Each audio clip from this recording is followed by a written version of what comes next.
देव की जय। सर्वसंग से प्रार्थना है। सत्संग प्रारंभ हो रहा है। कृपया सत्संग स्थल पर शांतिपूर्वक विराजमान होकर के श्रद्धा से सत्संग सुने। परमेश्वर की प्यारी आत्माओं से पुनर्निवेदन है, सत्संग प्रारंभ हो रहा है। कृपया सत्संग स्थल पर शांतिपूर्वक विराजमान होकर के श्रद्धा से सत्संग सुने। सत साहिब सतगुरुदेव की जय। बंदी छोड़ कबीर परमेश्वर जी की जय। बंदी छोड़ गरीबदास जी महाराज जी की जय। स्वामी रामदेवानंद जी गुरु महाराज जी की जय हो।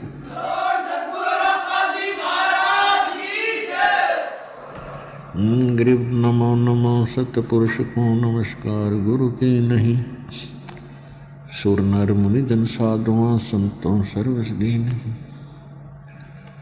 सतगुरु साहेब संत सब डंडो तुम प्रणाम। आगे पीछे मध्य हुए तिनको जा कुर्बान। नराकार निर्विषम काल जार व्यंजनम निर्लेपम निज निर्गुणम। अकल अनुवेशुंदनम सोहम सुरति समापतम। सकल समाना निर्तलय उज्ज्वल हिरंबर हरदमम बेपरवाह अथा है वार पार निमज्जतम। गरीब दो सुमर सिद्ध होई गणनायक गुलताना। करो अनुग्रह सोई पारस पद परवाना। आदि गणेश मनाऊं गणनायक देवन देवा। चरण कमल लो लाऊं आदंत करूं सेवा। परम शक्ति संगीतम रिद्धि सिद्धि दाता सोई। अवगत गुण अतीतम सत्य पुरुष निर्मोही। जगदम्बा जगदीशम मंगल रूप मुरारी। तन मन अर्पों शीशम भक्ति मुक्ति भंडारी। सुर नर मुनि जन जावे ब्रह्मा विष्णु महेशा। शेष शेष मुख गावे पूज्य आदि गणेशा। इंद्र कुबेर सरीखा वरुण धर्म राय ध्यान। समरथ जीवन जी का मन इच्छा फल पावे। 33 कोटि अधारा जावे शेष 88। उतरे भव जल पारा कट है यम की फांसी।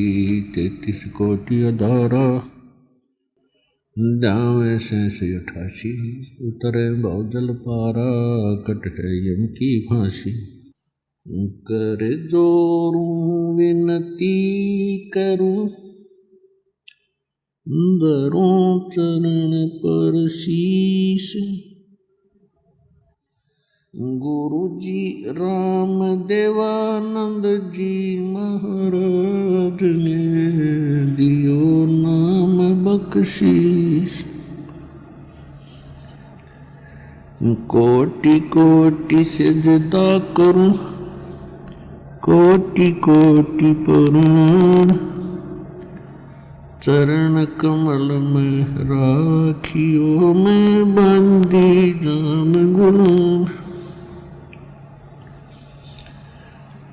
कुत्ता हूँ गुरुदेव का रामपाल दास का नाम।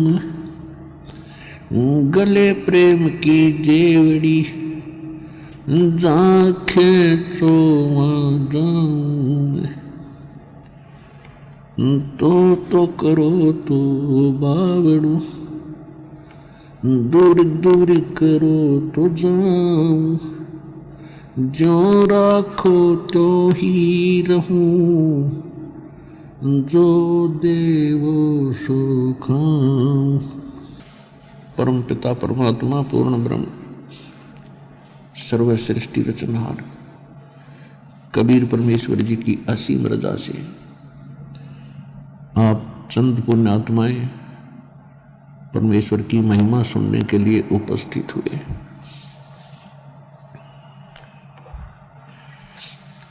सत्संग में आने से जानकारी होती है प्राणी को।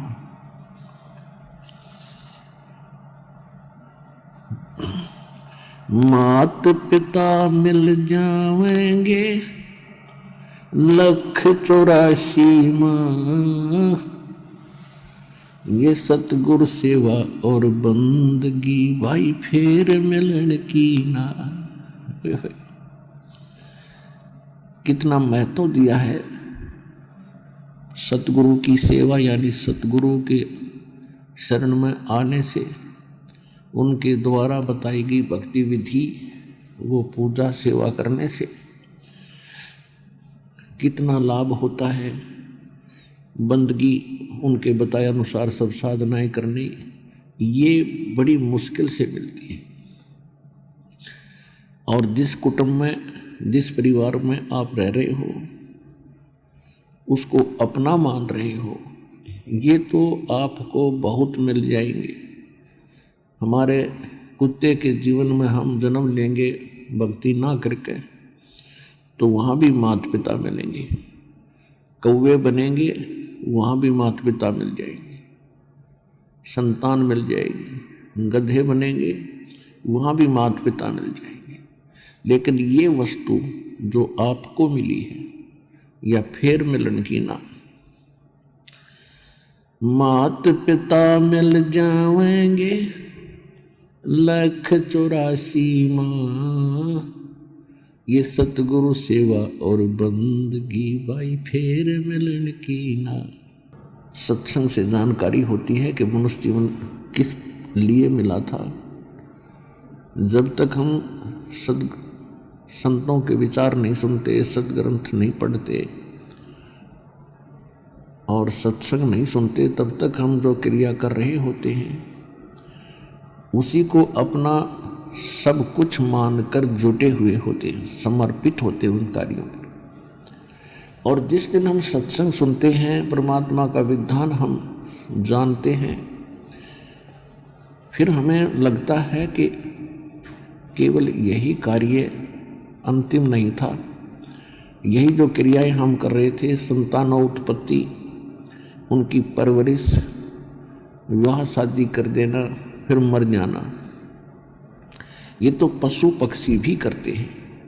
तो फिर मनुष्य जीवन में परमात्मा ने इतनी सुविधा दी है, इतनी बुद्धि अकल दी है, जुबान दी है, आपको अपने दुख दर्द को बता सकते हो, परमात्मा का गुणगान भी कर सकते हो इस जीवा से। और इसका सदुपयोग ना करके हम दुरुपयोग करते हैं, तो उसका कितना भयंकर परिणाम हमें मिलता है। तो ये सत्संग से जानकारी होती है।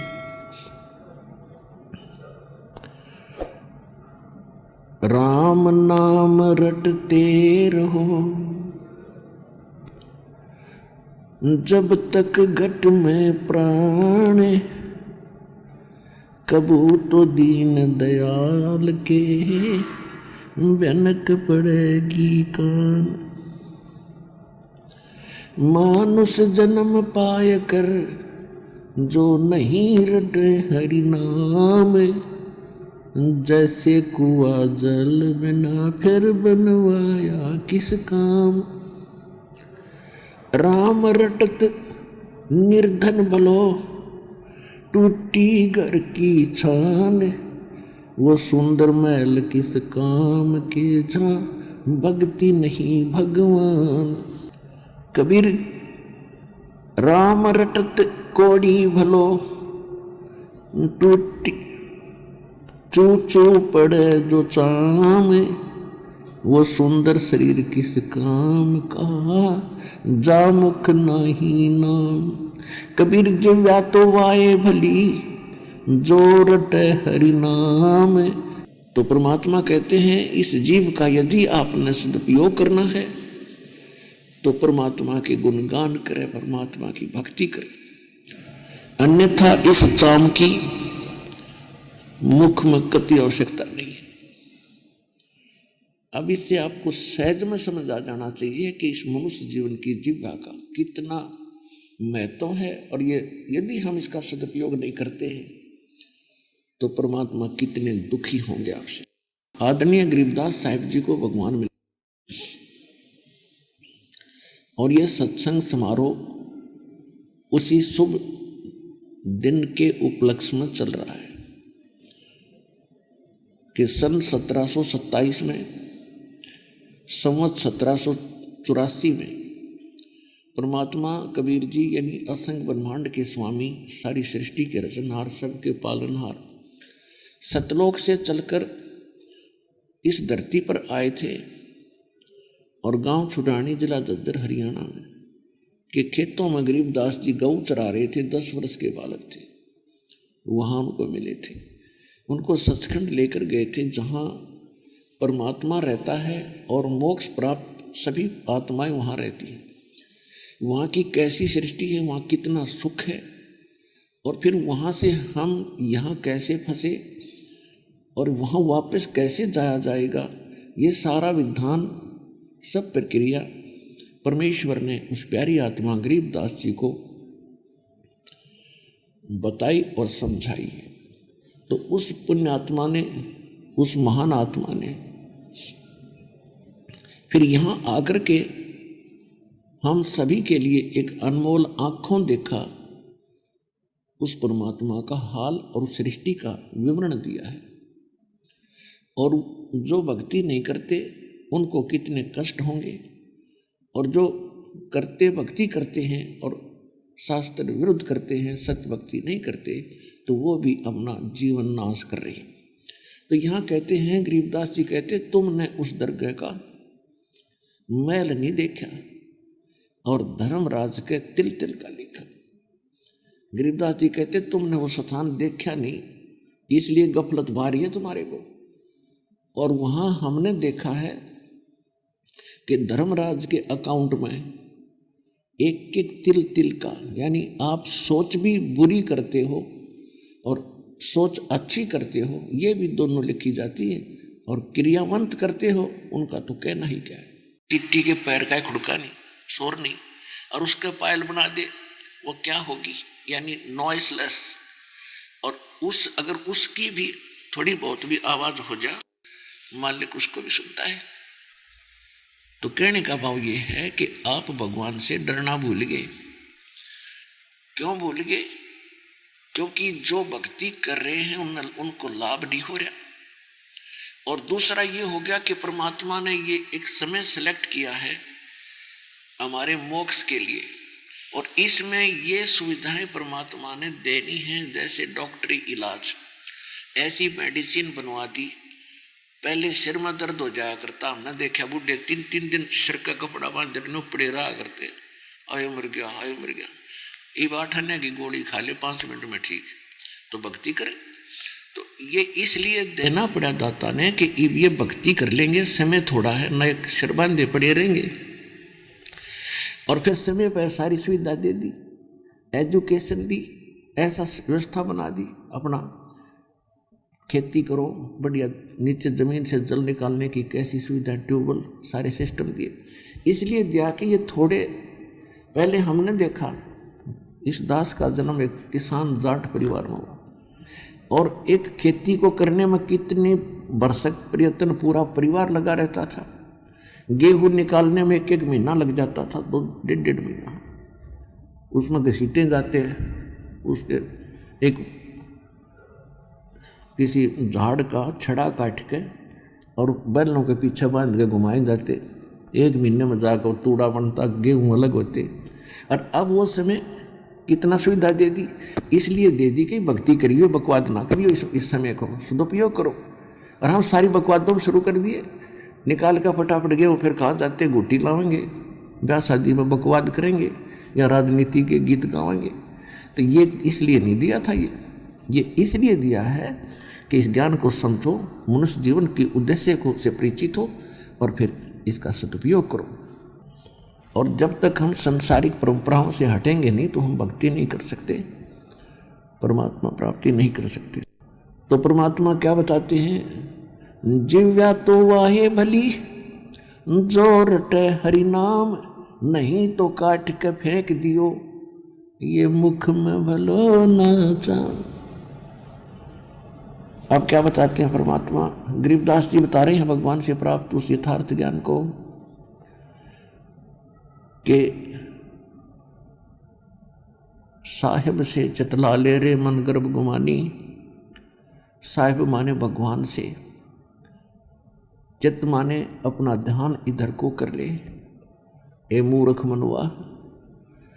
और फिर परमात्मा की महिमा और उसकी रहमत आपके ऊपर याद दिलाते हैं कि नाभि कमल में नीर जमा तेरा दीन मैल बना, और नीचे जठरा अग्नि जले थी तेरा लगी न ताती बाह। वाय माने वायु, जड़। कहते हैं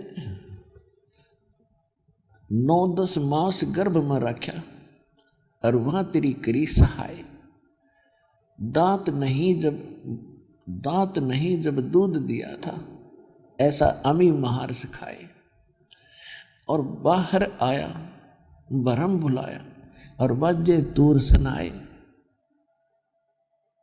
और तू ही दाई आई घुट्टी प्याई, माता गोद खिलाया। और तू ही तो छोड़ दिया, इब चला अधम किस राह। अपने आत्मा हमारी आदत खराब है इस मन की।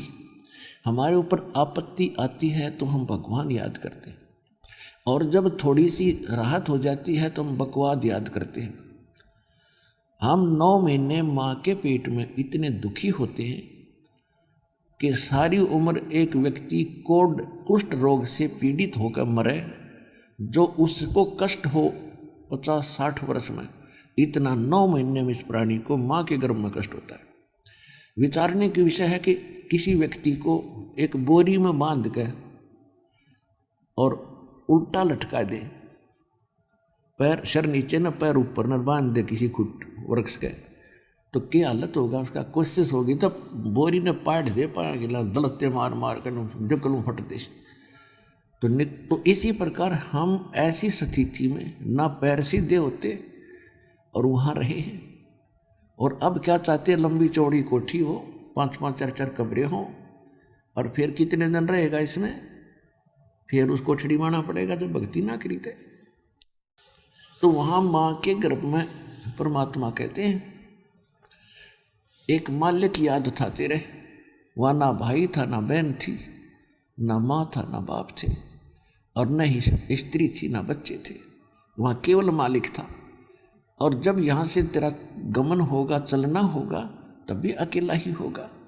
तो जो तेरा पहले भी साथी था, और माँ के पेट में से बाहर आने से पहले, माँ बाहर आते ही माँ के स्तन में दूध दे दिया, क्योंकि तेरे दांत नहीं थे। जो परमात्मा पहले से आपका इतना केयर टेक कर रहा है, इतना आपका ध्यान रख रहा है, क्या आज वो भूलेगा आपको? हम भगवान को भूल के अपनी चतुरता से केवल बकवाद तो कर सकते हैं, कर्म बिगाड़ सकते हैं, हम कर्म बना नहीं सकते। कर्म तभी बनेंगे जब हमें भगवान याद रहेगा, तो सत्संग में याद दिलाया जाता है।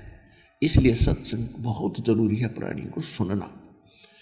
अब क्या बताते हैं परमात्मा कि तू ही तो छोड़ दिया। जब दुखी होता परमात्मा याद आता है, सुख होते ही बकवाद भाती है। तो क्या कहते हैं कि तू तब तो मालिक ने याद करे था, हे भगवान, हे परमात्मा, तेरे बिना मेरा कोई नहीं, तू ही है, सब कुछ तू है। एक बार मुझे इस नरक से निकाल दाता, तेरी याद गणी करूँगा, और अपना रोजगार के लिए भी करूँगा, लेकिन दाता सारा समय आपको याद करूँगा, क्योंकि उस समय इसको पिछले सभी जन्म याद आते कि मैंने कितने जीवन खो दिए बिना भक्ति के।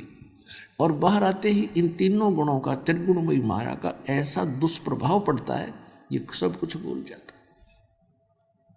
ये काल का भयंकर जाल है, और इस जाल को सुलझाने के लिए समर्थ आती है, और उन वही आकर के फिर ऐसा ज्ञान देते हैं, ऐसी जड़ी देते हैं, ऐसे मंत्र देते हैं जो उस मूर्छा को ठीक करते हैं जो त्रिगुणमयी माया के द्वारा हमारे ऊपर छा गई है। कबीर ये माया अटपटी, सब गट आने अड़ी, किस किस को समझाऊं या कुएं भांग पड़ी। 21 ब्रह्मांड के इस कुएं में इस काल ने त्रिगुणमयी माया की भांग डाल रखी है। अब इसका सबका नशा है, एक जैसी भाषा, एक जैसे विचार, एक जैसे कर्म। अब जैसे शराब के ठेके से गुट्टी ला के तो 100 आदमी आ रहे हों रास्ते में, सबकी एक जैसी भाषा, एक जैसी गतिविधि, एक जैसी चाल होगी, तो उनका वसे नहीं, क्योंकि वो तो सारे गुट्टी एक जैसी ला रहे हैं। तो इस काल के भांग ने सब पिए बैठे ब्रह्मा विष्णु महेश से लेकर और एक रंग तक।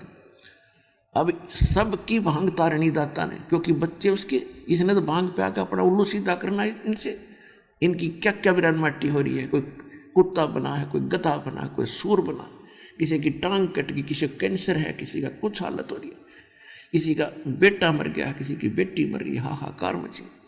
और बाकी शेष ये सोचे हमारे कुछ नहीं हो रहा, तो ना जाने कब बिजली गिर जाएगी जो आज ये सोच रहे हमारा हम ठीक हैं। इसे गंदे लोक में हम अपने आप को कुशल समझ रहे। तो क्या बता रहे हैं कि तू ही तो छोड़ दिया, अब चला अधम किस राह। अब परमात्मा आके फिर इस भांग को उतारने के ये एंटीबायोटिक देते हैं, ज्ञान सुनाते हैं, स्वयं आते हैं, क्योंकि परमात्मा के बिना हमारे को सत्य ज्ञान कोई दे नहीं सकता। क्योंकि जिस भगवान के लोक में हम रह रहे हैं, इसने तो हमें जानबूझकर फंसा रखा है, सारा उल्टा ज्ञान सुनावे, सारी उल्टी कथा सुनाई, और भगवान छुटा के इन अन्य चाहे 4 ईंट किसी ने लगा रखी हैं ऐसे, वो भी भगवान, लेकिन कबीर भगवान नहीं हो सकता। इतनी उल्टा पाठ पढ़ा दिया। अब भगवान को भगवान सिद्ध करने के लिए दास को कितना प्रयत्न और कितना संघर्ष करना पड़ा है, लेकिन ये दया थी दाता की, जीव के बस का नहीं है। उसकी रजा और उसका वचन है और समय है, ये आपके ऊपर रेम है दाता। अब इस सु अवसर ने गवाइयो मत, ये कोई डूम बाट के गीत नहीं है, और दास कोई मांगनियाँ खड़ियाँ नहीं था, 2 रोटी पहले ठीक मिले थी। इस ज्ञान को समझा है, परमात्मा की रजा हुई है। जैसा मुझे मालूम हुआ कि मैं भी दुखी था, भगवान के लिए भटक रहा था, इसी तरह ये सभी उसके बच्चे भटक रहे, और जन जन तक इस ज्ञान को पहुंचाऊं, और आप भी सहयोग दो अपने बहन भाइयों को, इस ज्ञान को पहुंचाने में विश्व का उद्धार हो जाएगा, सभी सुखी हो सकते हैं इसी तरीके से। तो यहां परमात्मा हमें याद दिला रहे हैं, जैसे अपने निजी साथी को कोई कहता है ना कि कोई प्रॉमिस करके और भूल जा, तो उसको कहते हैं अच्छा भूल गया उन बातों को, देख उस दिन क्या कह रहा था तू। तो परमात्मा हमें क्या याद दिलाते हैं कि उस समर्थ की रीझ छुपाई, अब कुल कुटुंब से राता, गर्भ के अंदर बचन भरे थे, कहाँ गई वो बात। अब आके देख हमारे सामने कैसे रो रहे हैं भगवान, हमें समझाने के लिए, भांग उतारने के लिए, नशा उतारने के लिए। कहते हैं जब तू रो रहा था, नरक में सड़ रहा था, ऊपर जेर लिपटी थी तेरे मवा सारा पेट में, सांस नहीं था तेरा और दम घुट रहा था, तब तो तू कहता है भगवान तेरे बिन मेरा कोई नहीं, एक बार मुझे छोड़ दे, यहाँ से ठीक ठाक निकाल दो, मेरी बॉडी सुरक्षित रखियो, आपकी भक्ति करा करूँगा और कोई बकवाद नहीं करूँगा। अब मुझे पता लग गया है मैंने बहुत गलतियाँ की। फिर याद दिलाते हैं उसने रहम किया तेरे पे, तेरा सुरक्षित शरीर बाहर निकाल दिया, और आज तो फिर बकवादों में लग गया, भगवान भूल गया और इस परिवार कुटुंब को अपना मान बैठा। कहते उस समर्थ की रीझ माने प्रसन्न होकर तेरे पर जो रहम किया, उस समर्थ की रीझ छुपाई, अब तो कुल कुटुंब रहता इसमें लीन हो गया, और गर्भ के अंदर बचन भरे थे, अब कहाँ गई वो बात। अपने आत्मा उस मालिक ने क्या जरूरत थी आपसे ये बातें आकर कहने की, इसे गंदे लोक में आए और इसे पवित्र स्थान को छोड़ के। तो वो अपना बाप है, और आप क्या समझ में ना रही है हमारा पिता कौन है। हम पिता मान बैठे इस काल ने, जो हमारा दुश्मन है, यो ब्रह्म 21 ब्रह्मांड का स्वामी। ऋषि की कसाई की पूजा करते रहे, कसाई हमें पाल रहा है जैसे बकरे पालते हैं। ये भगवान ने आके बताया अपनी प्यारी आत्मा धर्मदास जी को, धर्मदास तुम जिसको भगवान मान रहे हो यो तो कसाई है, ये 1 लाख मानव शरीरधारी प्राणियों को रोज खाता है, और उसके लिए तुम्हें यहाँ सुविधा दे रखी है। अब देखो, जब तक हमने ज्ञान नहीं था हम 100 गुण गाया करते इस परम पिता की, क्योंकि आस्था भगवान में थी और आत्मा निर्मल थी।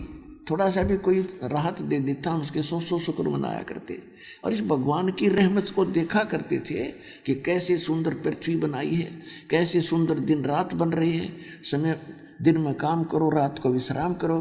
कैसा बढ़िया दया कर रखी भगवान ने, कैसे सुंदर मेवे हैं और फल हैं, कैसी बढ़िया कनक दी है, कैसी जड़ी बूटियाँ दी हैं और कैसी सुंदर हवा चल रही है और कैसा निर्मल झरने बह रहे हैं। नीचे से पवित्र जल दे दिया भगवान ने, कितना शीतल, गर्मियों में ठंडा रहता है और सर्दियों में गर्म निकलता है।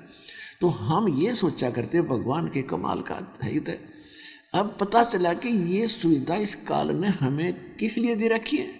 बड़ा रहमत वाला लगता था। फिर याद भूल जाते थे कि किसी का बेटा मर गया, किसी की बेटी मर गई, परिवार नष्ट हो गया। तो वहाँ जब अकल काम करे नहीं थी कि यूं कहर क्यों टूट रहा है, फिर कई फलट आ गए हैं, कभी सूखा भूखा मर रहे हैं, कभी सूखे से मर रहे हैं। अब माल्य के इस तत्व ज्ञान की रोशनी से हमें दूर तक दिखने लग गया, दूर तक दिखाई देता है। तो परमात्मा ने बताया कि धर्मदास जैसे कसाई बकरे पालता है और वो उन बकरों को बड़ी सुविधा देता है, उनके लिए एक शेड डालता, झोंपड़ी, उनके लिए चारों तरफ रक्षा करता कि ये भाग ना जा और बाहर के वहाँ से कोई और हिंसक पशु इन्हें ना खा जाए। उसी में चरागाह बनाता है, वहाँ एक तालाब भी बनाता है उनके पानी पात पीने के लिए और 2-3 पाली रख देता है उनके रोके रखने के लिए, उनको चराने के लिए। और जैसे 3 पाली रख लिए उसने नौकर, एक तो बाहर से बकरे लाकर उसमें बाड़े में रोक देता है, एक उनको चराता खवाता है और एक शाम के समय उनको पकड़कर कसाई के पास ले जाता है। तो यहाँ के ये 3 प्रभु जिनकी तुम पूजा करा करते, इस कसाई के 3 पुत्र हैं काल के, ब्रह्मा रजगुण, ये सब इसके प्रभाव से सब संतानों उत्पत्ति करते हैं। विष्णु को आप पालक मानते हो, यहाँ के कर्मानुसार ये तुम्हें दे रहा है। और तीसरे को आपको पता है शंकर हमें मारता है, तो यूँ ठेका क्यों ले रखा है ना। और खुद ये आपको बहुत बार दिखा देवी भागवत के अंदर कि उसमें खुद शंकर भगवान कहते हैं, परमात्मा हे माता, यदि आप दयालु हो और हमें अपना मानते हो तो मुझे तमोगुण युक्त क्यों कर दिया और विष्णु को सतोगुण और ब्रह्मा को रजोगुण क्यों बना दिया। इनको मालूम है कि हमारे भी बस की बात नहीं है जब हमारे यहाँ, क्योंकि एक एक गुण युक्त कर दिया और रिमोट काल के हाथ में इनका और मन रूप में ये खुद है। तो इनसे जो कुछ करवाना वो रिमोट दबा देता है, इनको प्रेरणा कर देता है। तो इस प्रकार ये सब क्यों कर रहे हैं हम, इनको मालूम है क्या कर टूट रहा है, पर बुद्धि काम करती नहीं, क्योंकि इसके आगे कोई विकल्प और अल्टरनेट नहीं था। तो परमात्मा ने बताया कि जब कसाई या उसके नौकर उसमें आते हैं ना, जो उनको संभालता है बकरों को, तो बकरे उसको प्यार देने के लिए, क्योंकि प्रत्येक आत्मा तो वही है जो कभी मनुष्य भी थी, देवता भी थे, ये आज बकरे बने हुए हैं, बकरी बनी है, तो उनके अंदर वो नम्रता, वो कृतज्ञता उनके अंदर भी है।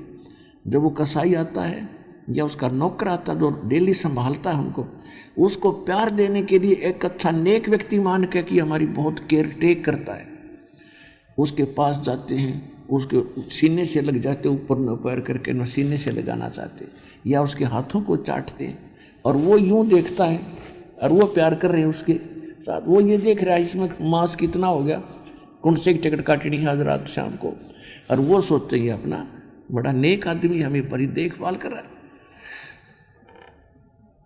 तो परमात्मा कह रहे थे, धर्मदास ये काल का लोक है और यहाँ क्या हाल है प्राणी का, एक रोटी के लिए सारा जीवन भटका मर जाता है और पूरा नहीं पटता इसका, और उसके साथ साथ फिर 36 टेंशन और ला रखी इसने। तो ये इतना दुखी क्यों कर रहा है आपको, ये इसलिए कर रहा है कि तुम मेरे बच्चे हो और इसने वहाँ गलती करी थी और साथ करी थी तुमने। अब आप मुझे बुरे नहीं लगते। जैसे सेब विक्रेता एक सेब बेचनिया सेब रखा टोकरी में और उसमें 1 2 4 सेब अगर खराब हो जाती है तो उसका कितना दिल दुख है, कितनी कीमती है। लेकिन उन सेबों को, उन ठीक से खराब सेबों को स्वस्थ सेबों में नहीं रख सकता, उसकी मजबूरी है कि वो भी खराब हो जाएंगी। तो तुम खराब सेब होगी थी और तुमको वहाँ से निकालना मेरी मजबूरी थी ना, तुम औरा ने भी बिगाड़ो, इसलिए तुम्हें फेंकना पड़ा कुर्डियों पे, या कुर्डी है यहाँ सड़ रहे हो। और अब भी मुझे, अब वो तो एक उदाहरण है, लेकिन आत्मा और सेब में इतना अंतर है कि तुम्हारे अंदर मलिनता आ गई थी, अब यहाँ भट्ट में तुम जल रहे हो। अब तुम्हें ज्ञान देकर और सच्चाई बताकर मैं फिर आपको वापस ले जाना चाहता हूँ और ऐसा मंत्र दूंगा तुम फिर से उसी स्थिति में आ जाओगे, ऐसे भक्ति युक्त हो जाओगे। परमात्मा बता रहे हैं कि जैसे उन बकरों को वो कितने अच्छा लगता कसाई और उसके नौकर, उन प्राप्त सुविधाओं को देखकर, और वो उस समय भूल जाते हैं जब शाम को वो किसी का बेटा मरो चाहे किसी की बेटी, एक लाठी लेकर डंडा और जो मोटे मोटे छांट लेता है, उसमें किसी का बेटा मरो चाहे पूरा का पूरा परिवार आ जाओ, नो प्रॉब्लम। तो यह स्थिति आपकी है, परमात्मा ने बताई धर्मदास जी का। धर्मदास जी ने गदगद हो गया, चरणों में गिर गया, भगवान हे परमात्मा 100 की 100 सत्य है, फिर इसका क्या अल्टरनेट है। परमात्मा ने बताया, विकल्प भी बताऊंगा, जब बीमारी बताई है तो दवाई भी है मेरे पास। सतनाम सार नाम प्रथम मंत्र, ये सारा कोर्स करो, सब छुटकारा हो जाएगा। अब फिर क्या बताते हैं भगवान कि दाई आई घुट्टी प्याई, माता गोद खिलाया, और तू ही तो छोड़ दिया, तू चला अदम किस राह। कहते हैं 12 वर्ष खेलते बीता, पहले पढ़ाई नहीं थी, शिक्षा नहीं थी, और फिर लीना ब्याह करा, छोटी उम्र में विवाह कर देते थे। 12 वर्ष 12 वर्ष खेलते बीते, फिर लीना ब्याह करवा, फिर तरुणी नारी, युवा स्त्री और बिना गर्भारी, और चाल्या मूल गवा। मूल पूंजी जो श्वासों की मनुष्य जीवन की तू लेकर आया था, तो उमंग हुई, ब्याह करवाऊं, ब्याह हो गया, विवाह के बाद संतान हुई, संतान की परवरिश के बाद उनका विवाह, फिर उनके संतान हो, इसकी आशा में तूने सारा जीवन खो दिया, और जो मनुष्य जीवन से करना था वो काम आपने किया नहीं। फिर क्या बताते हैं, जो दिन आज सो कल नहीं रे। और आगे फिरो धर्मराय, जब हम मनुष्य जीवन प्राप्त करते हैं तो हमारे को वहाँ भी राय दी जाती है, और धर्मराज की वहाँ भी ये सलाह दी जाती है कि बेटा जा, तेरा संस्कार हो गया मनुष्य जीवन का, और इसमें भक्ति करना, बकवाद ना करना। ये मनुष्य जीवन बड़ी मुश्किल से मिलता है। अब यहाँ कहते हैं जब तू धर्मराज के दरबार में जाता है तो वहाँ तुझे सबसे पहले तेरी पिछली बैकग्राउंड दिखाई जाती है, एक फिल्म चलाई जाती है, और उसको देख कर वहाँ जाकर के सबसे पहले ये कहता है कि भगवान मेरे से गलती होगी धर्मराज को, और मुझे क्षमा कर दो दाता, एक बार फिर मनुष्य जीवन दे दो, मैं फिर भक्ति करूँगा। अब को तो मुझे ज्ञान नहीं हुआ, मुझे पता नहीं चला। तो धर्मराज फिर वहाँ उसको बैकग्राउंड दिखाता है कि ये मत कहे कि तुझे पता नहीं चला। परमात्मा ने ऐसी व्यवस्था कर रखी है, चाहे कोई नकली है चाहे कोई असली है, ये कहने वाले बहुत व्यक्ति मिल जाते हैं कि भगवान का नाम लिया करो भाई। अब जैसे आप जी यहाँ ज्ञान सुनकर जाते हो तो आप स्वाभाविक किसी ना किसी मित्र प्यारे को, भाई बहन को, माता पिता को, बच्चों को, या कोई रिश्तेदार रिलेटिव को अवश्य कहते हो कि भाई भक्ति करनी चाहिए, चलो भक्ति, वहाँ सतलोकाश्रम वाला। तो वो जो जवाब देते हैं वो आपको पता है। कोई तो कहता फिर देखेंगे, अभी टाइम नहीं है। तो वहाँ परमात्मा आपकी बैकग्राउंड चलाएगा उनकी, जो वहाँ जाकर कहते हैं मुझे पता नहीं चला, तो वो फिल्म चलाएगा, वो क्लिप के देख ये भक्त क्या कह रहा है आपको, और आप क्या उत्तर दे रहे हो। ये मत कह तुझे पता नहीं चला, फिर नो कह जी गलती होगी, आगे भक्ति करूँगा, एक मनुष्य जीवन दे दो। फिर उसकी दूसरी क्लब चलाता है कि तेरे को हजारों लाखों मनुष्य जीवन दिए, तेने प्रत्येक बार यही बहाना बनाया, चल गधे की योनि में। तो यहाँ परमात्मा कहते हैं कि जो दिन आज सो कल नहीं रे, आगे फिर धर्मराय। जैसे हम बालक थे, कोई परवाह नहीं थी, और उसके बाद युवा हुए, धरती तोली, और फिर वर्द हो गए, उठ के बैठा भी ना जाता, बैठ के उठा भी ना जाता।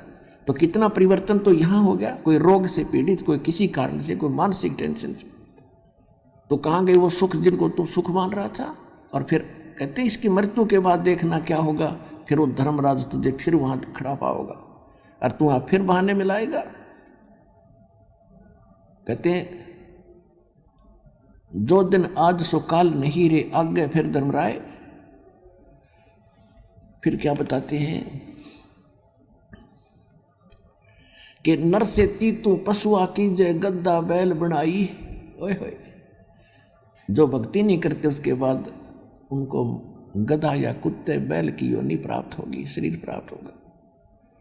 और ये 56 भोग कहाँ मन बोरे, कि तो कुर्डी चरने चाहिए। ओए होए, पुण्यात्माओं, ये बातें भगवान की, और जब आत्मा में नहीं खटकती तो अभी नशा है आपके, नशा है बहुत ज़्यादा।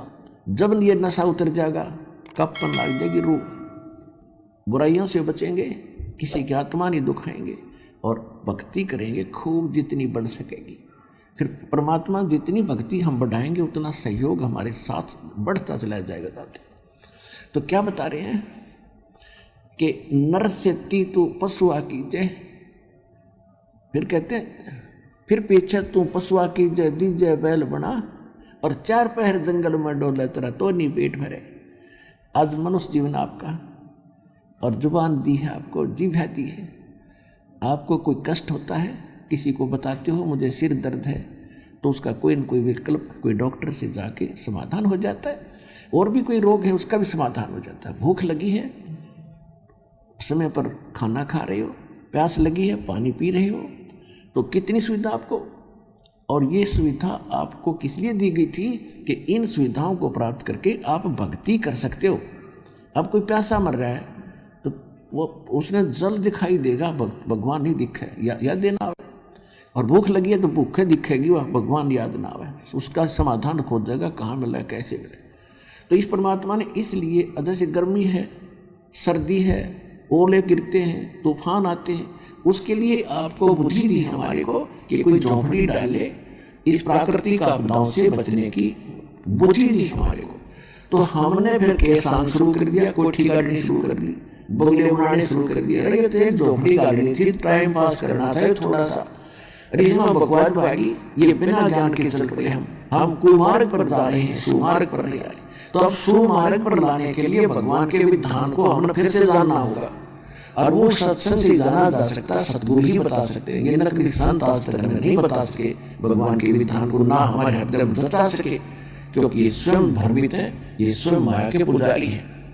तो क्या बताना चाहते हैं परमात्मा कि जब आज मनुष्य जीवन में हो, आप समय पर भूख लगी है, रोटी खा लेते हो, कहीं घूम रहे हो, चलो भाई चाय पीते हैं, चाय पी लेते हैं, जब मन में आया तब, और पानी निकाल लिया मीठा कुएं हैंडपंप लगा के।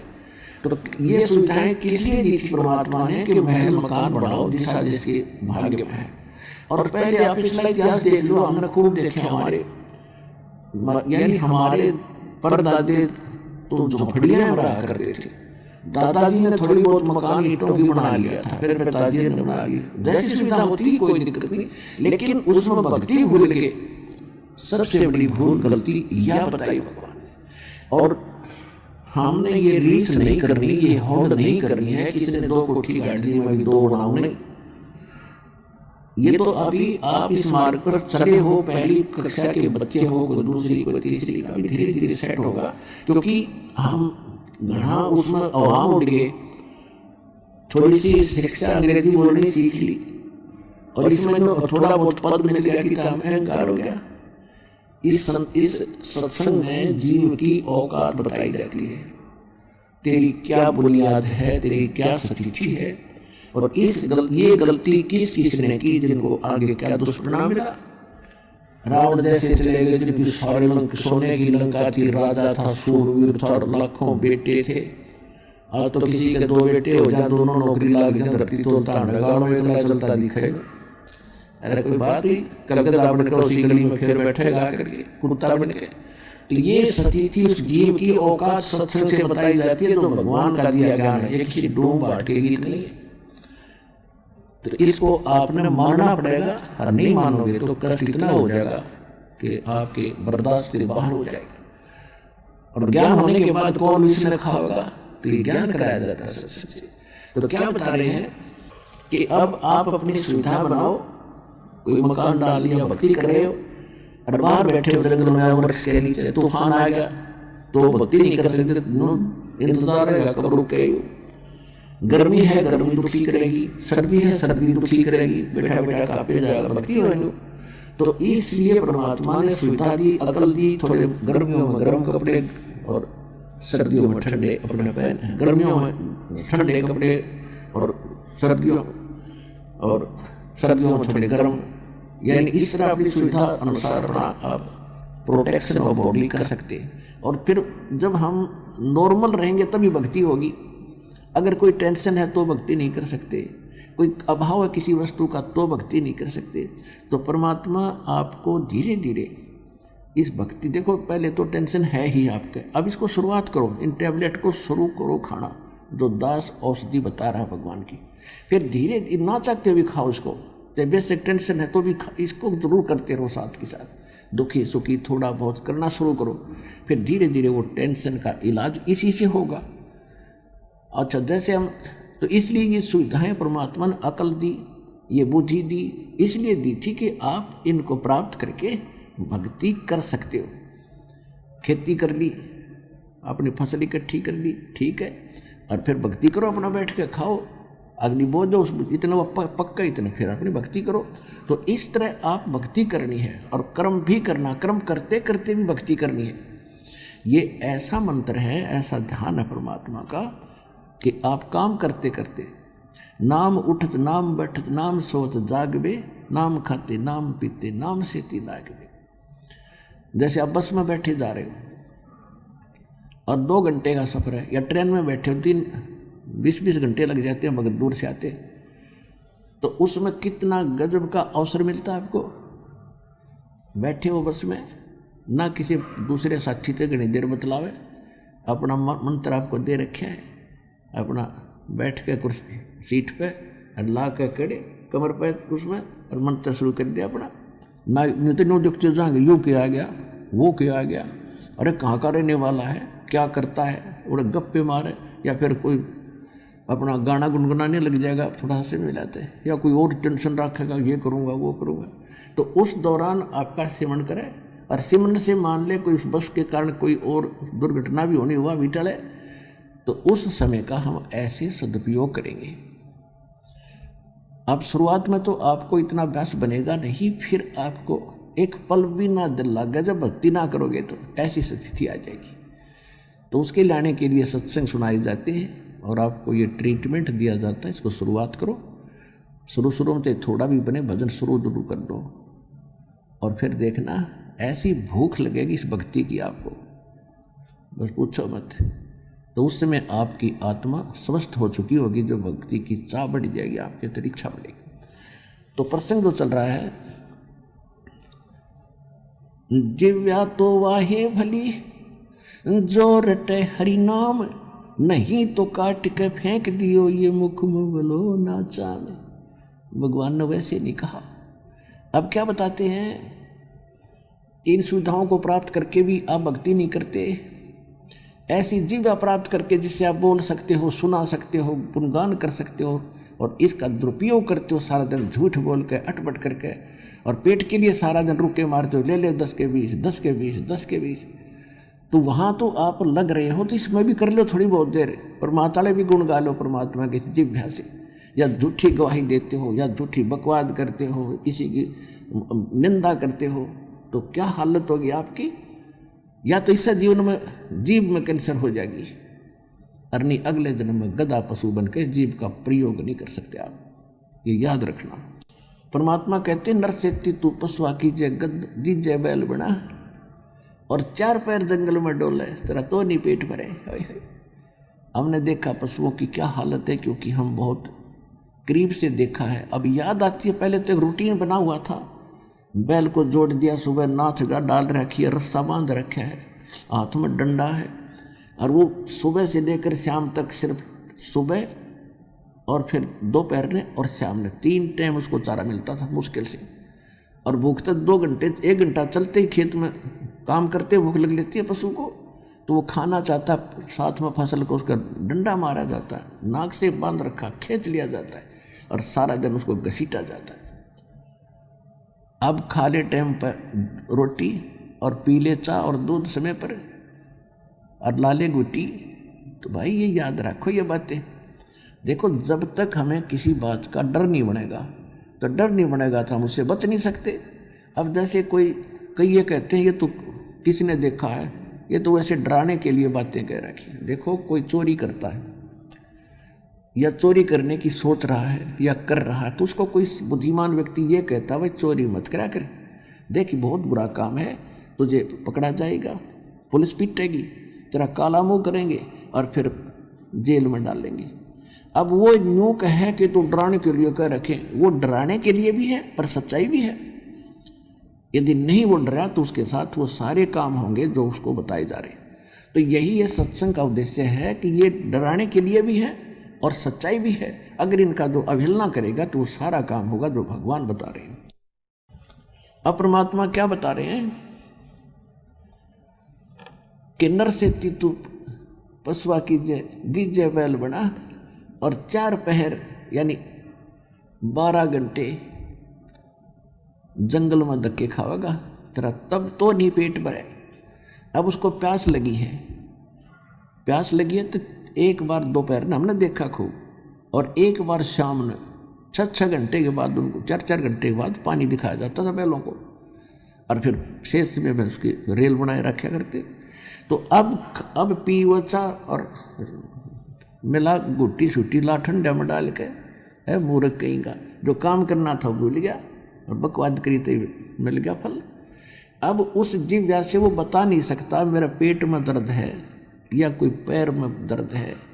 एक समय इस दास को याद हुआ घटना, पहले तो नहीं थी इतनी याद, मालिक की रोशनी से जो आंखें बनी मोतिया बिंद हट गया ज्ञान का, तब वो पिछले सारी कहानी याद आई जो मालिक की अवाणी पड़ी।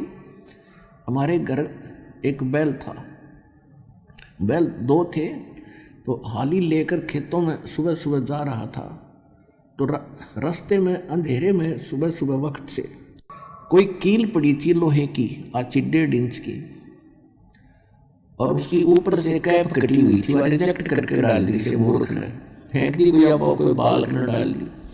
तो सुबह सुबह जा रहे थे हाली लेकर बैल के पिछले पैर के खुरों में घुस गई वह कील, एकदम घुस गई, थोड़ी बहुत लगी, फिर जल्दी जल्दी पैर टेके और रोनी चली गई अंदर। अब बैल ने लांग की, लड़ाने लगा, तो हाली ने सोच, पहले एक ऐसी कहावत थी हमें बताया करते आपस में बैठ के हाली लोग कि बैल क्या कोई लंग हो जाए तो उसको छोड़ा नहीं, चलाते रखे, क्योंकि कोई नस पे नस चढ़ गई थी और रोक दिया तो वो दूनी दुखी करेगी, चलने से वो अपने आप सेट हो जाती है। इस उद्देश्य से हाली ने उसको सारा दिन चलाया, लंग करते करते वह कील कति एड्रेस होगी, अंदर ठुकी, गले डले टुले ला कर कंकर लग बैठ गई अंदर, और वो चले और रोए, आंखों में उसका आंसू आ रही। अब शाम तक जब वो घर गया तो सोजस आ गई पूरे ऊपर घुटने तक। अब सोजस आ गई तो सुबह बैल उठा नहीं, उठाना चाहो तो जीभ निकाल के लेट गया, तो उसको छोड़ दिया गया। डॉक्टर बुलाए गए, ऐसे देसी इलाज होते थे। उसने आकर देखा कि इसके घुटने में बाव आ गया, अब कील लगी है नीचे पैर के तलवे में, खुरों में, और पट्टी बंधी है घुटने पे, गोड्डे पे बांध लगे पट्टी। 20 दिन 1 महीने तक वो पट्टी बांध डेली के बाव आ गया इसके। फिर उसके बाद अपने आप वो पक के और उसमें मवाद निकलने लगा, तब किसी की नजर पड़ी कि यहाँ क्या दिक्कत होगी इसको। तब देखा किसी को, उसने देखा कि इसमें कील है, वो लगा के चिमटी सी और निकाली, इतनी लंबी निकली। अब आज वो अफलातून जब मनुष्य जीवन में था बकवाद कराया करता, जीव का सही सदुपयोग नहीं किया। अब वो बता नहीं सका कि मेरा पीड़ा कहाँ है। पीड़ा भोग रहा है पैर में, नीचे तलवे में, ट्रीटमेंट हो रहा है घुटने का। तो परमात्मा याद दिलाते हैं, कहते हैं जीव या तो वाई भली जो रटे हरि नाम, नहीं तो काट के फेंक दिए मुख।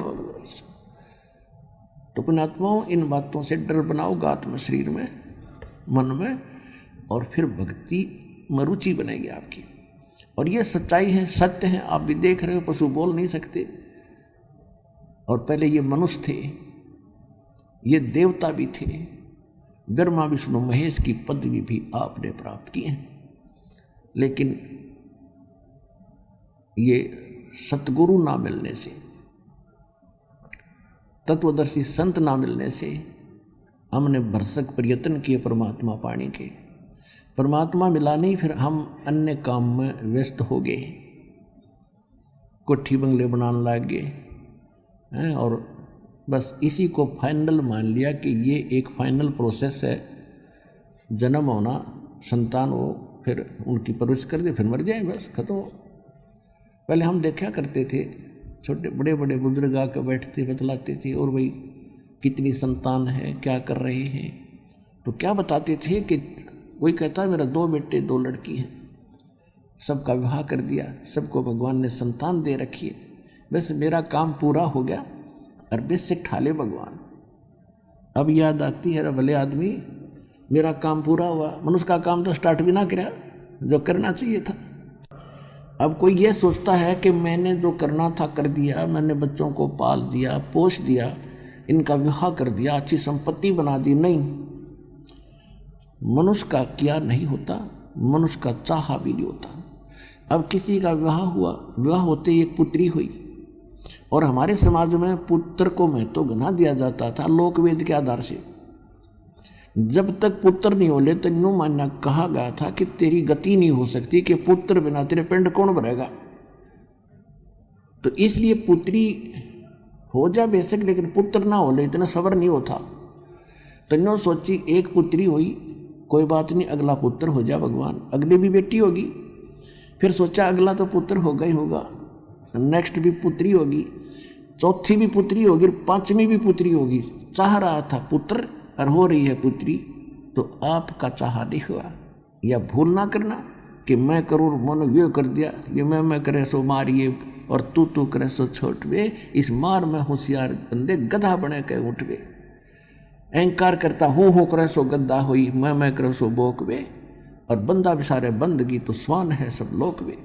जो भक्ति भूल गए, ये बकवास कर रहे हैं, वो तो कुत्ते जैसे इंसान है, उनको अकल ही नहीं है।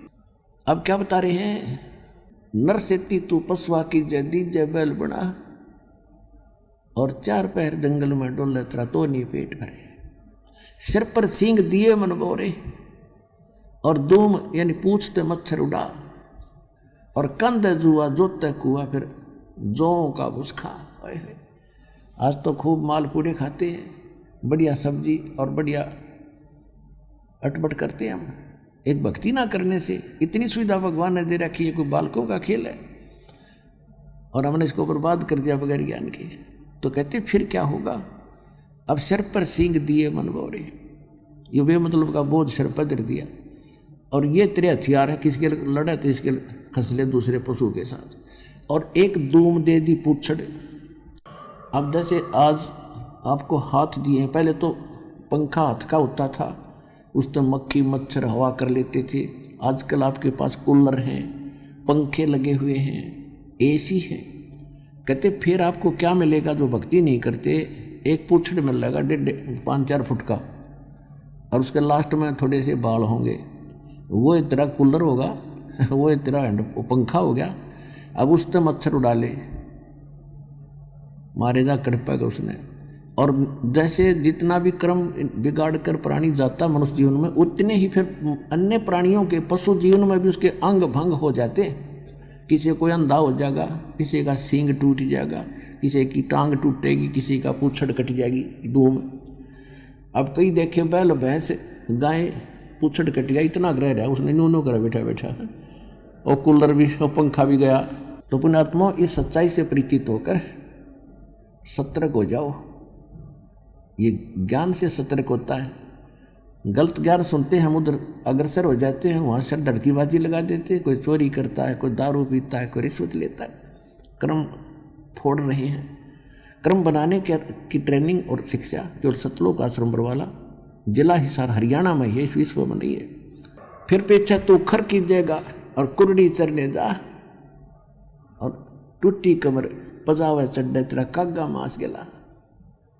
गधा बनेगा, कमर फूट जाएगी ईंटों से, और छोड़ दिया जाता है कि बाहर जाके खाना चरक चर के आ कहीं, वहाँ कुमार नहीं उसको चारा भी देता, और वो बाहर जाता है, भूख लगी है, ऊपर से कौवा इंतजार कर रहा है उसकी कमर में जख्म के मांस को बैठ के उसकी कमर पर चोंच मार मार कर खा रहा है, और वो न्यू न्यू कर रहा है, और भूख लग रही, ऊपर से वो दर्द भी हो रहा है।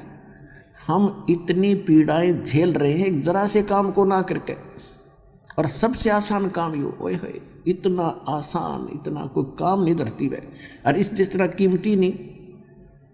परमात्मा देखो, हम खाना बनाते हैं, बहन बेटियां माताएं खाना बनाती हैं, कितना साजबाज जोड़ना पड़ता है, चूल्हा चमटा पलटा कटोरा बखोरा है, पता नहीं कितनी।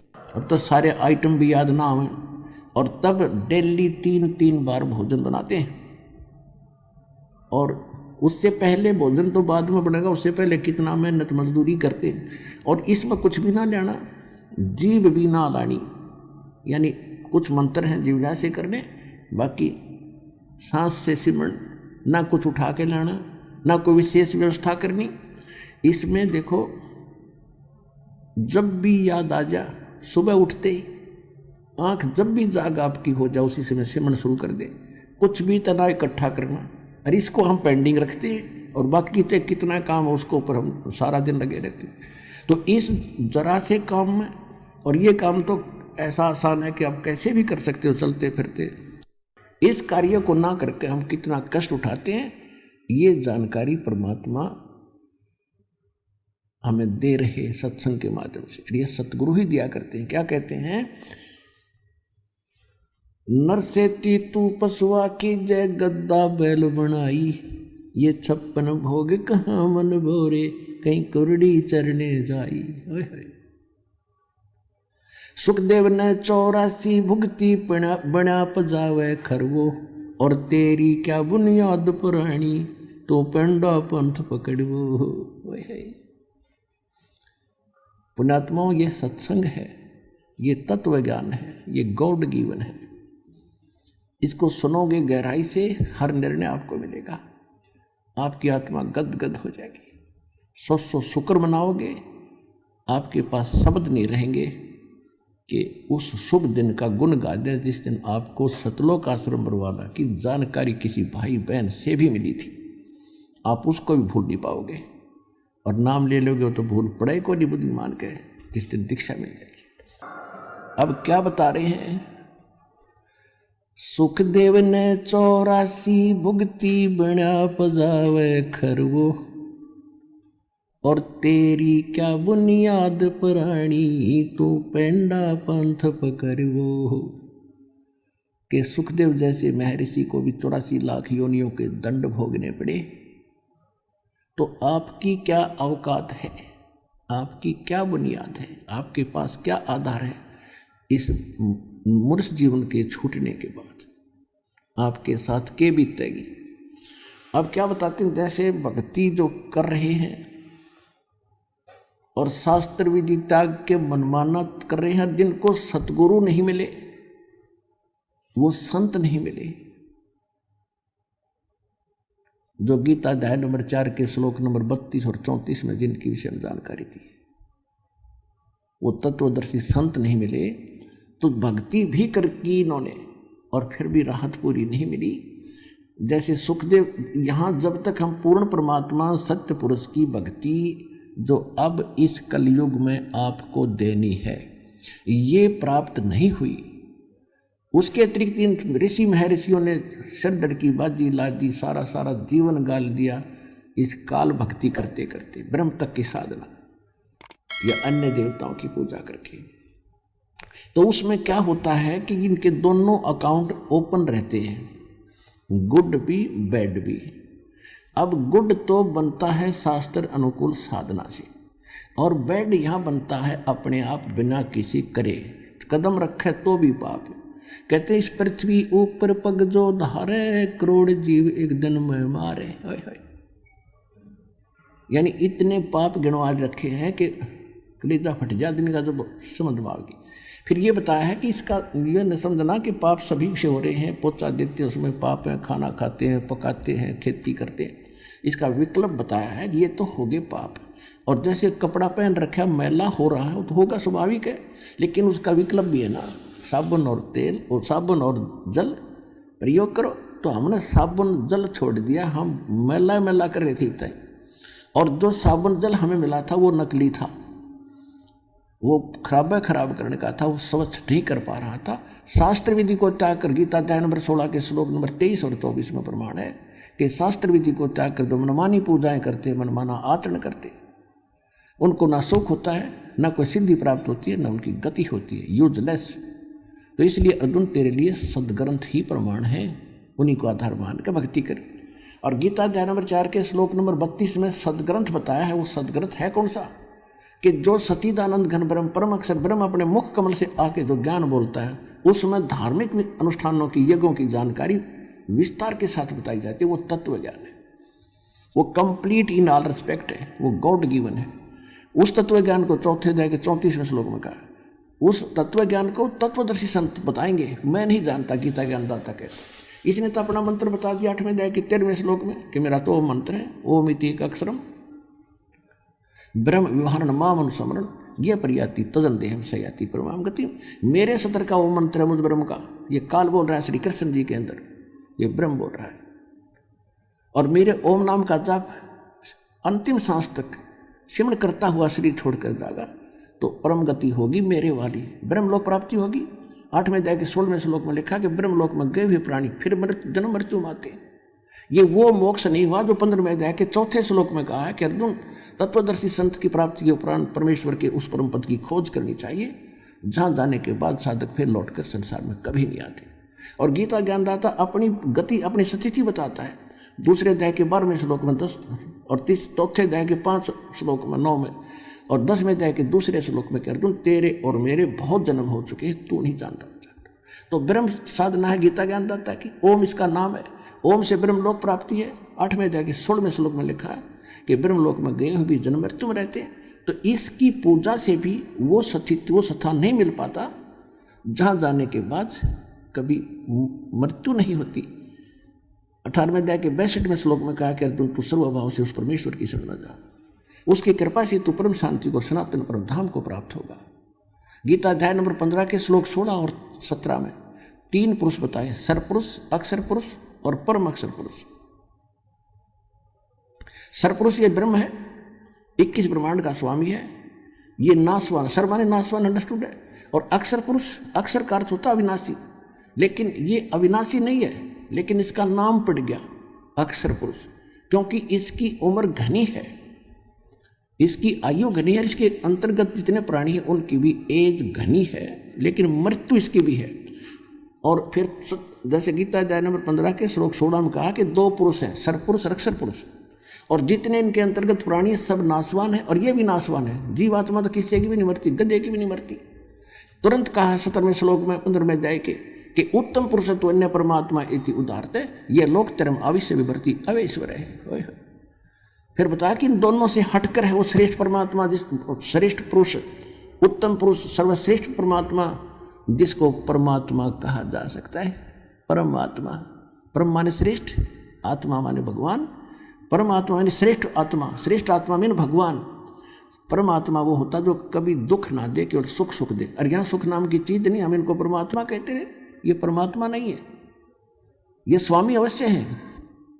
तो परमात्मा तो कबीर साहब है, सत्य पुरुष है, जो केवल सुख देता है, सतलोक में ले जाकर आपको सदा सुखी करना चाहता है उस शाश्वत स्थान में।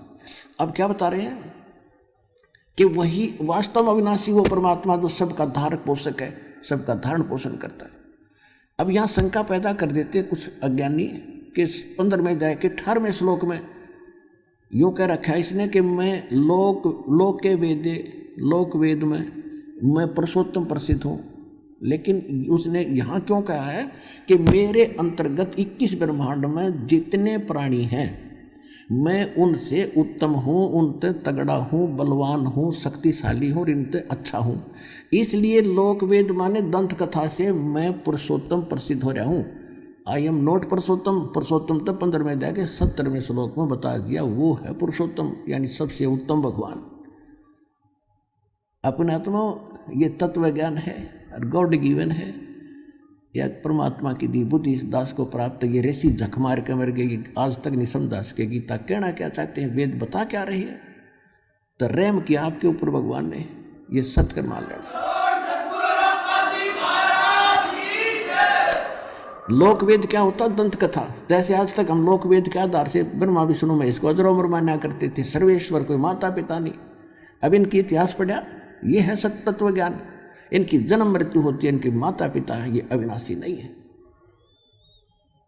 अब सरपुरुष ये नाशवान, अक्षर पुरुष 7 संग ब्रह्मांड का स्वामी है, सरपुरुष 21 ब्रह्मांड का मालिक, ये ब्रह्म काल है जहां हम रह रहे हैं।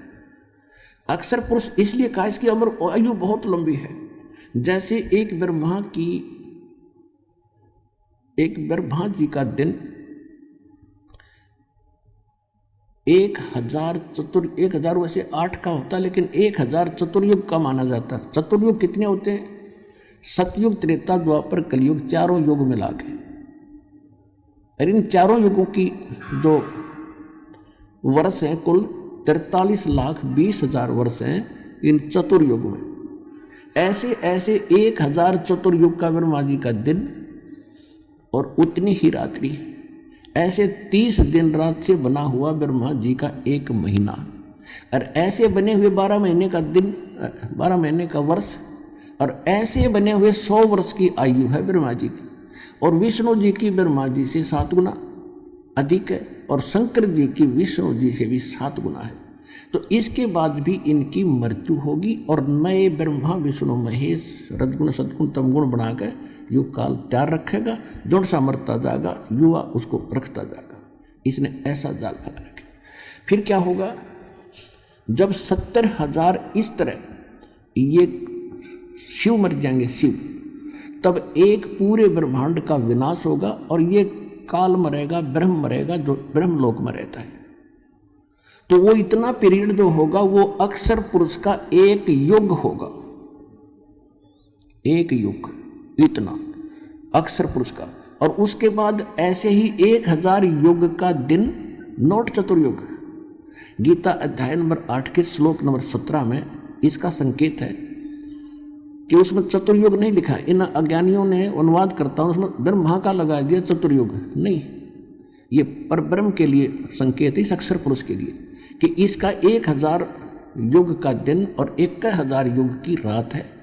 और ऐसे ही बताया। तो इस प्रकार है कि 1000 युग का दिन, इसका 1000 युग की रात, ऐसे 30 दिन रात का बना हुआ 1 महीना, 12 महीने का 1 वर्ष, और ऐसे बने हुए 100 वर्ष की आयु है इस अक्षर पुरुष की। होय होय, अब कितनी लंबी, और फिर भी मृत्यु।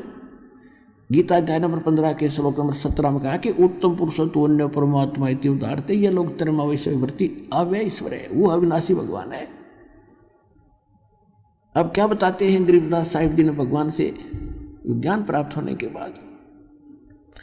एती उम्र बुलंद मरेगा अंतरे, क्योंकि सतगुरु लगे न कान न बैठे वो संतरे।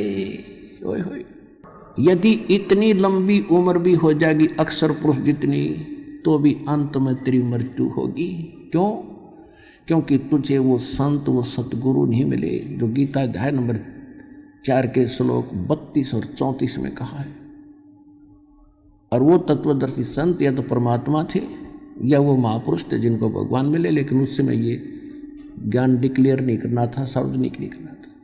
आज ये दास भेजा परमात्मा बना के, ये याद रख लिए। इतनी उम्र बुलंद मरेगा अंतरे। क्यों? क्योंकि सतगुरु लगे न कान न भेटे वो संतरे। ना तो कोई सतगुरु मिला, वो संत नहीं मिले, जिस कारण से कहते सुखदेव ने 84 भुगती बिना पजावे खरवो, और तेरी क्या बुनियाद पर तू पंडा पंथ पकड़वो। ऐसी साधना करके सुखदेव जैसे महर्षि ने गधा बनना पड़ा। एक बार अपनी हिस्ट्री बताते हैं सुखदेव जी। उसको दिव्य दृष्टि प्राप्त हुई और डिस्कशन चल रही थी, उसमें एकदम झटका लगा उसको सब ऋषियों के बीच में उसने अपनी आत्म कथा बताई कि एक समय मैं गधे की योनि भोग रहा था और कुम्हार ने खूब काम लिया पुजावे के ऊपर, और जब मैं अंधा हो गया मुझे छोड़ दिया। कर्म अनुसार अंग भंग होते हैं और यहाँ दोनों कर्म भोगने पड़ते हैं जब तक परमात्मा कबीर जी की भक्ति हम नहीं करते हैं। परमात्मा कबीर जी की भक्ति इस दास से प्राप्त होने के बाद आपके पूर्व के सारे पाप कर्मों पर क्रॉस लगा देगा, खत्म कर देगा, भगवान नष्ट कर देगा। जब ही सतनाम हृदय धरो भयो पाप को नाश, हृदय से चिंगारी अग्नि की अब पड़े पुराने घास।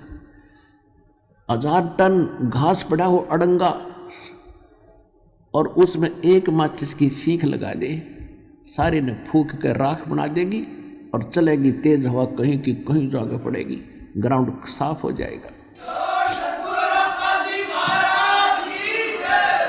जैसे सूरज के आगे बदरा ऐसे कर्म छयारे, प्रेम की पवन करे चितवंजन जल के तेज नयारे।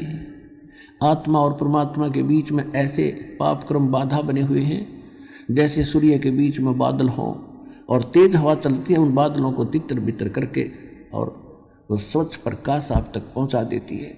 ऐसे बताते हैं कि जैसे सूरज के आगे बदरा ऐसे कर्म छयारे और प्रेम की पवन और करे चितमंजन फिर झलके तेज नयारे। यानी ये सतनाम का जाप करे, आत्मा में प्यार जागेगा, आंसू आने लगेंगे आपके, टप टप पड़ा करेंगे। मालिक की चर्चा जरा सी शुरू होती, अभी तो हमारे अंदर वो अड़े पड़े हैं पाप कर्म, हमें अंदर से वो उस स्थिति में आने नहीं देते आत्मा को।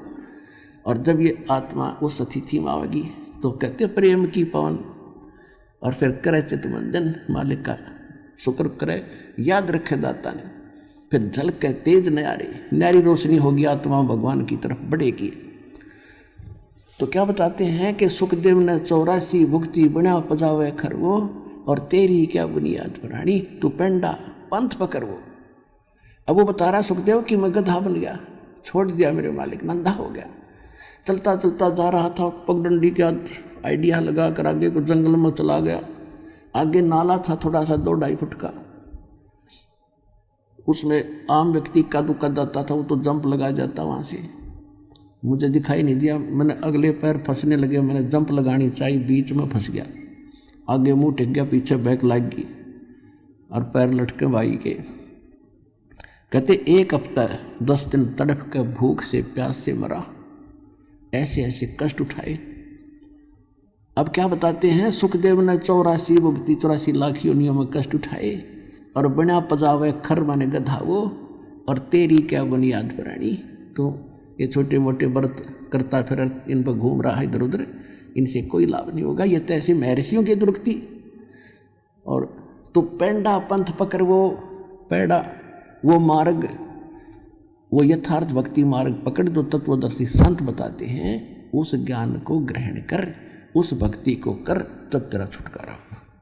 अब परमात्मा से ज्ञान प्राप्त करके आदरणीय गरीबदास साहिब जी क्या कह रहे हैं, मन तू चल रे सुख के सागर, मन तू चल रे सुख के सागर, जो सबुद सिंधु रत्नाकर।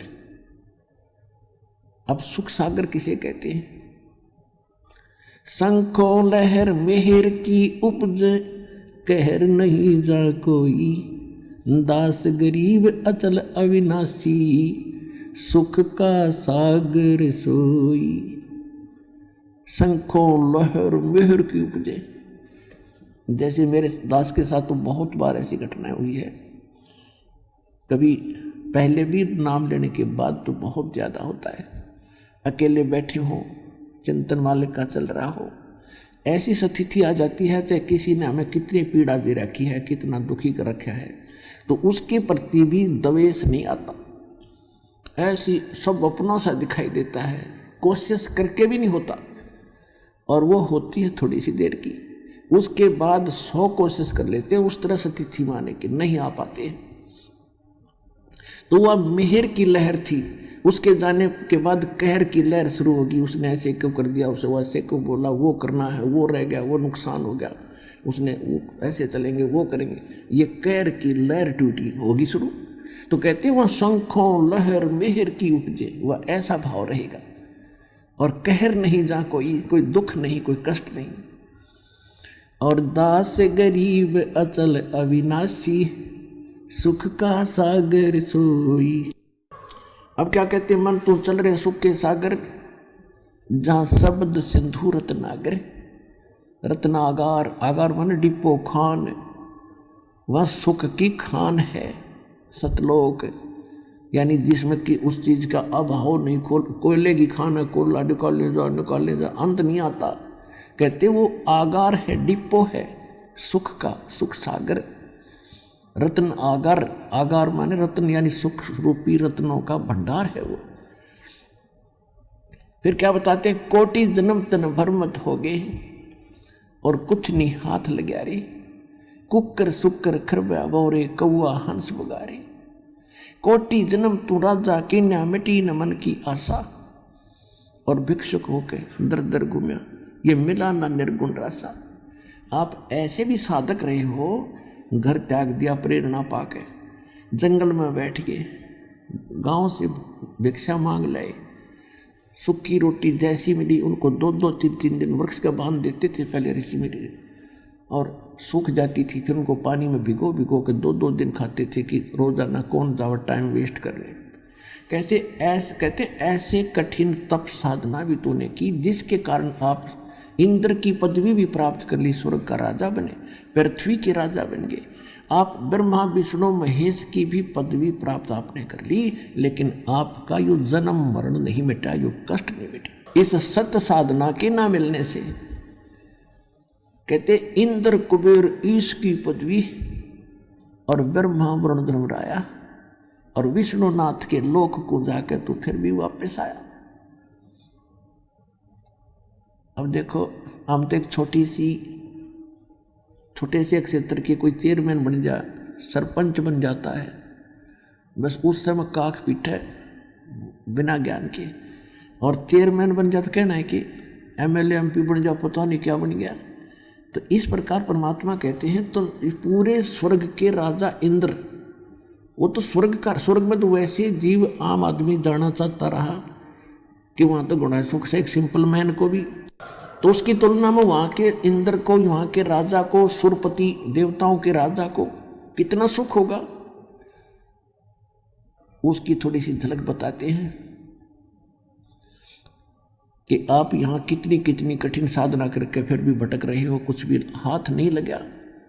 क्या बताते हैं कि आगे गए ना वापस आए, और रहते भी सब जा, और बिन साहेब की बंदगी कहीं ठोर ठिकाना ना। अब जैसे मनुष्य जीवन में है हम, या मृत्यु होगी, कर्मानुसार हम हो सकता स्वर्ग में भी चले जाएं, कुछ पुण्य हो गए तो पुण्य में भी, वहाँ स्वर्ग में मृत्यु होगी, चलो पुण्य खत्म हुए, नरक में।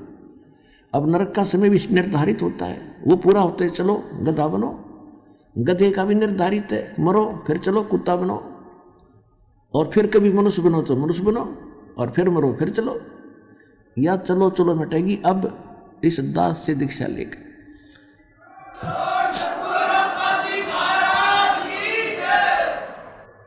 तो क्या बताते हैं कि एक समय मार्कंडे ऋषि, देखो गीता अध्याय नंबर 4 के श्लोक नंबर 25 से लेकर 30 तक यही निर्णय दिया है कि जो भी जैसी साधना करा, कोई ब्रह्म साधना करता है, कोई देवताओं की पूजा करता है, कोई हठ योग करता है, कोई तपस्या करता है, कोई स्वाध्याय करता है, कोई अहिंसावादी तीक्ष्ण व्रत जैसे मुंह पर पट्टी बांध कर नंगे पांव फिरना, इसी को मोक्ष मान रहे हैं। ये सभी अपनी अपनी साधनाओं को पाप नाशक मानते हैं। पाप नाशक में मोक्षदायक, पाप नाश होंगे तभी तो मोक्ष मिलेगा। इसी प्रकार मार्कंडेय ऋषि उसी कैटेगरी का था, उसने ब्रह्म साधना को सर्वोत्तम मान रखा था। इन ऋषियों को ब्रह्म से ऊपर ज्ञान नहीं था, तो फिर भी उसने घोर तप कर रहा था बंगाल की खाड़ी में। अब जो स्वर्ग का राजा बनता है वो बहुत ज़्यादा या तो कोई पुण्य धर्म कर रखे हो, यज्ञ 100 यज्ञ करनी पड़ती हैं उसको, 100 मन देसी घी उसमें एक बार में लगाना होता है। उसकी कुछ टर्म कंडीशन होती हैं कि 100 यज्ञ करे तब तक वो कोई कंडीशन नहीं फेल होनी चाहिए। यदि उसकी कोई भी वह कंडीशन भंग होगी तो वो फिर नए सिरे से करनी पड़ती। ऐसी उसमें बहुत भयंकर मर्यादाएं हैं। और दूसरी प्रकार से इंद्र बनता है तप करके, और उस तप के दौरान यदि उसका तप भंग हो जाता है, खंड हो जाता है, तो फिर नए सिरे से उसको करना पड़ता है। और जो इंद्र की पदवी पर इंद्र बैठा है स्वर्ग का राजा, उसको एक इंस्ट्रक्शन और होती है कि यदि तेरे शासन काल में यदि कोई अन्य प्राणी ने पृथ्वी पर इंद्र की पदवी प्राप्त करने योग्य तप कर ले, या राजनीति है वहां तक चलती है, तो तुझे पद से हटा के बीच में हटा देंगे और उसको वो पद दिया जाएगा। ये तेरी जिम्मेवारी है कि उसको तप नहीं होने देना, यह उसकी मजबूरी बन गई। तो इंद्र राज तो करे है, इसके साथ यह टेंशन साथ रहती है कि कोई ऐसा तप ना कर ले जिससे मेरी इंद्र की पदवी भंग हो जाए। जैसे विश्वामित्र लगा था तप करने, उसके पास स्वर्ग से एक उर्वशी भेज दी और अल्ले उससे शादी करवा ली। एक लड़की होगी, 6 महीने बाद घेर के लड़की भाग गई, मेरा काम पूरा हुआ ऋषि जी, संभाल तेरी बेटी ने। तो ये सब इंद्र का जाल है, इस काल का जाल, इस इंद्र ने ये सब कर रखे हैं, इसको सतर्क रहना पड़ता है। इसने सब जगह अपने गुप्तचर छोड़ रखे होते हैं। तो गुप्तचर ने आके बताया कि मार्कंडे नाम के ऋषि बैठे हैं बंगाल की खाड़ी में, बहुत समय से तपस्या कर। इंद्र ने सोचा बड़ा तगड़ा संत है, उर्वशी भेज दी, उसको कुछ सिद्धियां दे दी, ऋषि के आसपास ऐसा वातावरण बना दिया खूब नॉर्मल सा, बसंत जैसा, और ऐसी मीठी मीठी सारंग अपने आप आवाजें आने लगी जैसे साज बजते हैं, यानी उसको प्रेरित करने के लिए। और स्वयं सामने थोड़ी सी दूरी पर डांस करने लगी। ऋषि की आधी आंखें खुली थी, आधी बंद थी। वो खूब डांस वगैरह करके थक ली, तो उसने देखा कि ऋषि टस से मस नहीं हो रहा और देख भी रहा है। लास्ट में वो डी वस्त्र होगी, कति नगन खड़ी होगी कपड़े उतार के। तब ऋषि ने कहा कि हे बहन, हे बेटी, हे माई, आप ये क्या कर रहे हो, यहाँ कैसे आए हो? तो शर्मिंदा होकर उसने सब वस्त्र पहन लिए। फिर आके कहने लगी कि हे ऋषि जी, मेरे इस रूप को देखकर इस बनखंड में जितने भी और तपस्वी थे वो मुझे मालूम है उनकी क्या दशा होगी, लेकिन आप पता नहीं आपकी समाधि कहाँ थी और आपको ये प्रभाव नहीं हुआ। तो ऋषि ने कहा कि जहाँ मेरी समाधि थी, जहाँ मैं डांस देख रहा था, वहाँ तेरे जैसी तो नाचने वालों की नौकरानी थी, उनके पैर धोने वाली। तुझे क्या देखूं फिर मैं? अगर तेरे से कोई सुंदर होना उसने भेज दे। तो वो कहने लगी जी, इंद्र की पटरानी मैं ही हूँ, यानी सबसे ब्यूटीफुल औरत स्वर्ग में इंद्र की पत्नी होती है, उसका नाम सची होता है। तो मार्कंडे ऋषि ने कहा कि मेरी समाधि ब्रह्मलोक में थी। ब्रह्मलोक सबसे बड़ा होटल है इस काल का। प्रत्येक, जैसे एक तो कॉमन होटल है स्वर्ग नरक को, तो कोई जाओ उसमें। एक विष्णु के लोक में विष्णु का पुजारी जाता, वहाँ एक रेस्टोरेंट है, वहाँ ये बकवाद है, और स्वर्ग क्या है? तो ये सबसे ज़्यादा कॉस्टली और सबसे ज़्यादा बकवाद उस ब्रह्मलोक में है। तो मार्कंडे, अब जैसे आप देखते हो, अब देखो हमने देखा करते, एक देखा हमने बड़े ऊंचे से टीले पर बैठे एक साधु, जब ये ज्ञान नहीं था, और चिमटा गाड़ रखा, धूना ला रखा, और लोग जाओ कोई दूध का लोटा ले जा रहा है, कोई कुछ ले जा रहा है, और दर्शन करें जा माथा टेके, दूर तो दिखे।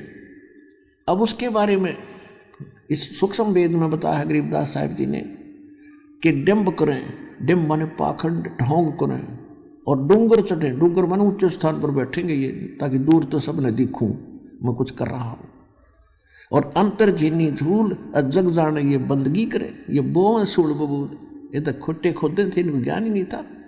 तप करें तप से अगले जन्म में राजा बने, राजा ने खोटे कर्म करे अगले जन्म में नरक। तपेश्वरी सो राजेश्वरी, राजेश्वरी सो नरकेश्वरी, तप से राज राज मद मानो, सुख संवेद में लिखा है।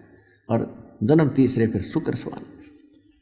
तो मार्कंडेय ऋषि तप कर रहा था, तो ये ब्रह्मलोक में इसकी समाधि चली। अब देखो आप कहीं बैठे हो, कहीं पर भी बैठे हो, 10-20 मिनट में मन ऐसी प्रेरणा करेगा, चलो वहाँ चलते हैं, वहाँ बैठते हैं। बैठने की चेष्टा करोगे तो भी ना बैठने दे। और आप चले जाते हो, सिनेमा देखने जाते थे पहले, अब तो नहीं जाएंगे हम। तो 3 घंटे का न्यों नहीं पता लग गया कितनी देर में गई, क्योंकि नई नई बकवास देखने मन को चाहिए तो बैठा रहेगा। तो ये क्या करते हैं कि इनका कोई कमल खुल जाता है साधना से ऑटोमेटिक। कोई पिछले संस्कार से, पहले भक्ति युक्त लोग थे, बहुत थे, अब ना खुलता किसी का, तो वो पुराने संस्कारों से वो खुल जाता था। तो उसमें वो क्या देखते हैं, जैसे टेलीविज़न ऑन हो गया आपका, कोई चैनल चाल पड़ा, तो उसमें वो कार्यक्रम रिले तो कहीं और से हो रहा, देख रहे हो टेलीविज़न में। तो ऐसे जो ब्रह्मलोक में डांस हो रहा था, उस ऋषि ने वहाँ देखा था, वो सामने वो खुल कर सामने रिफ्लेक्ट हो जाता, जैसे डिस्प्ले पर आ जाता है। तो वो डांस देखा था, हम सोचा तपस्या कर रहा है, ना मन टेकने दे इन्हें। तो ऐसी थी इनकी तपस्या, मूर्ख बना। आप भी बड़े थे, हम इनके पीछे लगे रहे, बड़े सिद्ध पुरुष हैं। इसलिए जब उसने इस औरत से भी सुंदर औरतें वहाँ दिख रही थी, टारगेट इसका वहीं जाने का था कि इस नाम के जाप तो इस साधना से वहाँ जाऊँगा, फिर इनको वहाँ मिलेंगी मुझे। और ये नाम भगत क्या करते, इनका टारगेट क्या था। तो ये भगवान की रोशनी से आपको दाना दाना समझ में आओगा इसका पूरे अध्यात्म मार्ग का, सब कर्मों का, सब अध्यात्म ज्ञान का। अब मार्कंडेय ऋषि कहने लगा तेरे से कोई सुंदर हो उसको भेज। तो वो कहने लगी मैं इंद्र की पटरानी मैं ही हूं। तो उसने कहा कि जब इंद्र मरेगा, ऋषि ने कहा, उसको पता था कि इंद्र की आयु कितनी है, 72 चतुर्युग। 72 चतुर्युग इंद्र, यानी ब्रह्मा के एक दिन में 14 इंद्रों की मृत्यु हो जाती है। ब्रह्मा जी के 1008 वर्ष की पूरा एक दिन होता है, वैसे लमसम इसको 1000 वर्ष मान लेते हैं। जैसे 365 से 1/4 दिन का अपना वर्ष होता है, इसको हम 365 का मान लें। तो इस प्रकार 72 चतुर्युग तक वो इंद्र का राजा रहेगा, स्वर्ग का राजा इंद्र बना रहेगा। और मार्कंडेय ऋषि को पता था कि इसकी मृत्यु होगी, इतना इनको ज्ञान था। तो इसने कहा, उस औरत से कहा, उस उर्वशी से कहा ऋषि ने कि इंद्र मरेगा तू क्या करेगी, तो भी तो मरेगी, तो भी मरेगी। कहने लगी मैं 14 इंद्रों को वरूंगी। अब हिसाब लाइयो पुण्यात्मा, ये 2.5 घंटे सुबह 2.5 घंटे शाम बैठ के अटपट करके सोचो मोक्ष प्राप्ति कर लेंगे। मंत्र ये है नहीं जो मूल मंत्र दास के पास है। तो कहने का भाव यह है कि इतनी तपस्या, इतने पुण्य किए थे उस पुण्यात्मा ने, जो इंद्र की पटरानी बनी हुई है, उसकी कितनी 1000 चतुर्युग की आयु थी उसकी, 1008 चतुर्युग की। क्योंकि कह रही है कि इंद्र मर जाएगा, मैं नो की नो रहूंगी, नेक्स्ट इंद्र वहां आएगा तपस्या करके, वो मेरा पति होगा। यानी मैं तो स्वर्ग की रानी पटरानी बनी रहूंगी, इतने समय तक इंद्र मरते रहेंगे। तो मार्कंडेय ऋषि ने कहा कि वो 14 इंद्र भी मरेंगे, और फिर तू क्या करेगी कि जितने इंद्र मैं वरूंगी वह तो गधे बनेंगे मृतलोक में, और फिर बाद में मैं गधी बनूंगी। तो मार्कंडेय ऋषि बोला फिर मुझे वहाँ क्यों ले जा रही थी, कि मैं अपनी इज्जत रखने के लिए, यदि मैं हार कर जाऊंगी तो मैंने दुआगन करेंगे, मुझे दंड देंगे, मजाक करेंगे, मेरी बेइज्जती करेंगे, तू हार का आएगी। मार्कंडेय ऋषि बोला तू आज भी गधी 14 खत्म करेगी, और मरने के बाद तू स्वीकार कर रही है कि मैं गधी बनूंगी, वो गधे बनेंगे। सारी भी इज्जत की ठेकेदारी बन रही है अपनी इज्जत रखने के लिए। तो यह सब की बुद्धि भ्रष्ट हो रही है पुण्यात्माओं। अब इतने में इंद्र आ जाता है और आके कहा कि हे बंद निवाज, आप जीते हम हारे, इंद्र की गद्दी प्राप्त करो। मार्कंडेय ऋषि कहता अरे अरे इंद्र इंद्र का राज मेरे लिए तो काग की बीट है, मुझे नहीं चाहिए ये। आजा तुझे इंद्र ऐसी विधि बताता हूं कि आप ब्रह्मलोक में चले जाओगे, वह हजारों युगों तक और मौज करोगे, बहुत लंबा समय है। अब इंद्र क्या कहता है कि महाराज जी फिर देखेंगे, इधर मौज करने दे। पुण्यात्मा सबकी बुद्धि पर पत्थर पड़ गए। अब आप किसी व्यक्ति मित्र को जिसने समय पर टूक मिलते हो, अच्छी पोस्ट हो, थोड़ा बहुत धन हो, सामने घुट्टी लगा ले, तो उसको जाकर आप यूँ कहो कि भाई चलो भक्ति कर लो, ऐसे हो जाएगा वैसे हो जाएगा। और फिर ज्ञान तो आपको पता ही है कि गधे बनेंगे कुत्ते बनोगे। तो वो कहता फिर देखेंगे तो मौज करने दे। फिर के देखा गधा बने पास तो कुम्हार देखेगा, कर्मा मारेगा, लठ तेरा 2.5 मन का बोरा धरेगा। देखना अब देख मूर्ख, ज्ञान सुन समझ और छोड़ बुराई ले, नाम भक्ति कर भगवान की। अब देखना है, फिर क्या देखेगा। तो ये इंद्र का बीमारी, वो राज ना छूटे, गुट्टी ना छूटे, वो ठाठ ना छूटे, तो जी फिर देखेंगे। अब कुछ दिनों के बाद इंद्र फिर आया। मार्कंडेय ऋषि एक चींटियों के कीड़नाल को देख रहा था। चींटियां कोई दूर जा रही थी, कोई दूर जा रही थी, वहां बैठा था काफी समय से। इंद्र का फिर टेंशन होगी, ये कौन ऋषि बैठा है, फिर तपस्या पर बैठ गया। तो उसने तुरंत आकर देखा ये तो मार्कंडेय ऋषि है। मार्कंडेय ऋषि से पूछा महाराज क्या देख रहे हो चींटियों में। मार्कंडेय ऋषि बोला कि मैं ये देख रहा हूं कि इन चींटियों में कितनी चींटियां कितने बार इंद्र की पदवी प्राप्त कर चुकी हैं। कि चींटियां और इंद्र की पदवी, हाँ जी। तो क्या देखा आपने कि इस इतने लाखों की संख्या में एक चींटी ऐसी है जो केवल एक बार इंद्र की पदवी पर रही है। क्योंकि सबके पिछले संस्कार कोड वर्णों के अंदर लिखे हुए हैं, सबके अंतःकरण में जमा है। और ये डिस्प्ले जिसका चालू है अंदर का, ये सबके अंदर है मनुष्य में। तो सब उसका जिसका चालू हो गया कनेक्शन ठीक हो, तुरंत बाहर देख लेगा उसका जो क्या हो रहा है क्या नहीं, प्रत्येक प्राणी का।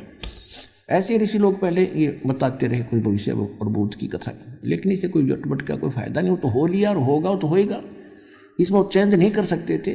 चेंज तो ईब होंगे इस परमात्मा कबीर जी की रजा से, अब छुटकारा भी होगा। तो इंद्र का पसीने आगे कि एक बार ये सब चींटियां भी इंद्र रही हैं कई बार, एक की बात छोड़, और फिर भी बुद्धि मना आई। तो पुण्यात्माओं ये खेल समझना। अब क्या बताते हैं कि इंद्र कुबेर ईश की पदवी ब्रह्मा वरुण धर्मराया, विष्णुनाथ के पुर को जाके तू फिर भी वापस आया। असंग जन्म तन मरता होगे जीवित क्यों न मरे रे, 12 मध्य महल मठ बोरे बहुर न दे धरे रे।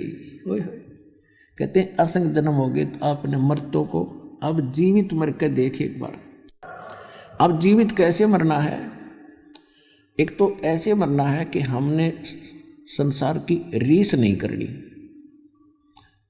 कोई ज्यादा फंड कर रहा करने दे, नाच गावे ब्याह विवाह शादी में करने दे। ये तो बालक करते हैं ऐसे जिनको ज्ञान नहीं। जैसे एक समय नानक साहिब जी मायूस बैठे थे, ऐसे ही कोई भक्त प्रथम बार गया, दूसरी बार गया, देखा कि साधु संत फकीर इतने मायूस क्यों हैं, क्यों दुखी दुखी से नजर आ रहे हैं, तो सुख, इनको तो टेंशन होनी ही नहीं चाहिए। तो उसने पूछा कि महाराज मैंने कई बार देखा है आप खुश नजर नहीं आते। तो नानक साहिब जी ने कहा कि भाई किस चीज पे खुशी हो, एक पल में ना जाने यहाँ क्या बिजली गिर जा। कहते ना जाने काल की कर डारे और किस विध ढल जा पास आवे, और दिन आते सिरते मौत खुड़क दी उन्होंने केड़ा हासा। हमने तो भाई तुम दिखा है ना जाने आके बिजली गिर जाएगी। जैसे उदाहरण के लिए अब जीवित मरने के ऊपर बात चल रही है कि हम ब्याह करते हैं, बकवाद करते हैं, डीजे बजाते हैं, फंड करते हैं, नाचते और गाते।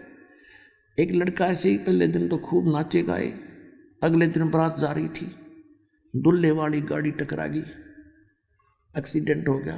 दुल्हे समेत रिलेटिव जो खास बैठे आ रहे दुल्हे के साथ में, कोई भाई का बेटे, कोई बहन का बेटे हो, या कोई पति यानी कोई और विशेष, 8 के 8 मर गए, इंक्लूडिंग वो दुर्ला। पहले दिन तो नाच रहे थे, कूद रहे थे, और फिर बाल पाड़ रहे, वो परिवार टक्कर मार रहे, हाहाकार मच गया। अब बजा लो डीजे। तो यहाँ संत बताते हैं अगर भक्त बनना है तो भक्तों की तरह चलना होगा, बकवाद नहीं चलेगी, ना भक्ति बनेगी, भगवान रुष्ट रहेगा आपसे। कहते ना जाने काल की गड्डारे किस विध ढल जा पासा वे, और जिनाते सिरते मौत खुड़क दी उन्होंने केड़ा हादसा वे।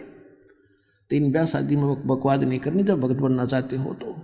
और सिंपल ब्याह करना, कति सिंपल। वचन से बेटा बेटी पढ़ाई होती है। जैसे ब्रह्मा विष्णु महेश का विवाह किया था दुर्गा ने, देवी पुराण में पढ़ के देखियो। दुर्गा थी, 3 लड़कियां थी, 3 पुत्र थे। बड़ी का नाम सावित्री, ब्रह्मा से ब्याह दी, विवाह कर दिया, जा बेटा अपना घर बसा। दूसरी का नाम लक्ष्मी था, विष्णु जी से ब्याह दी कि तेरी पत्नी, तू इसका पति जाओ, विवाह अपना घर बसाओ। ऐसे पार्वती शंकर का ब्याह दी फर्स्ट टाइम, और जा बेटा घर बसा, हो गया ब्याह। ना कोई बाती था, ना बराती था, ना डीजे बाजा, ना कोई हलवाई कढ़ाई चढ़ाई। तो भाई ब्याह करना ढंग से करो, कुछ रीसुआ भी कर लो। ये बाद में शिव जी की बरात का फंड करें, ना शिव जी ना कुछ और, या आप भी फंड करेंगे। तो इस तरह की जो बकवादे हैं ये बिना ज्ञान के हम करते रहे, ये त्यागनी पड़ेगी। तो इस प्रकार हमने अपने इन सभी परंपराओं को कम करके और सिंपल वे से विवाह करेंगे, तो इससे हमारा 80% वजन टेंशन घटेगी। हम बेटी को दुश्मन मान बैठे इन परंपराओं के को बढ़ा के। हम ऐसे अबोध बालक हैं, जैसे जेठ की धूप में जून के महीने में बच्चा घर से निकल जाता है नंगे पैर, छोटा सा बालक है, ठुमुक ठुमुक करके, और बाहर जाता है तो रेत में पैर जलते हैं, रोता है, फिर बैठ जाता है, पड़ जाता, पड़ कर फिर सूतड़ भी जले, पहले तो पैर जले थे, ये फिर और दूना रो रहा है। तो हम आज ऐसे बालक हैं, गलती करते हैं, एक और कर लेते हैं, वो दूना दुख हो रहे। तो हमने इनसे बचना है, इन परंपराओं में नहीं फंसना है, तभी हम भक्ति कर सकेंगे। हम यात्री हैं, हम सफ़र कर रहे हैं अपने भक्ति पर, और यात्री ज़्यादा वजन लेकर नहीं चल सकता। जब सारे घर ने ठा के चल रहे तो किसा समझदार होगा वो। तो आप जी ने ये परंपराओं की गठड़ी अब रख देनी है, सिंपल वे से विवाह करें। ठीक है, जैसा आपको गुजारा दिया है, मकान बना लो, लेकिन उससे काम नहीं लगे रहे। ना एक और बना लो, एक प्लाट और ले लूँ, और कल मृत्यु हो जाएगी, फिर उस प्लाट में कुत्ता बन कर बैठेगा पूछते साफ करके। तो यह अकल साथ रखियो भगवान वाली। अब प्रसंग चल रहा है कि असंग जन्म तो न मरता हो गए, जीवित क्यों ना मरे रे। तो अब अपनी कुछ मनोकामनाओं पर अंकुश लाना पड़ेगा, इच्छाओं को कम करना पड़ेगा। और इच्छा कम होंगी इस ज्ञान से, कहने से नहीं होती है। ये तो ज्ञान खड़ा दिखाई देगा आपको जब बकवाद में मन चल लेगा ना भाई, नहीं, ये आदेश नहीं है, और ये यूजलेस है। सारा समय इस समय खो दिया। एक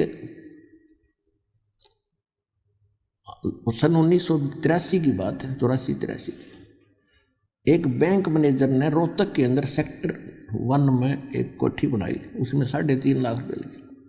आज तो वो मेरे ख्याल में 35 लाख में भी ना बने, और कुछ बैंक से लोन ना ले जैसे भी।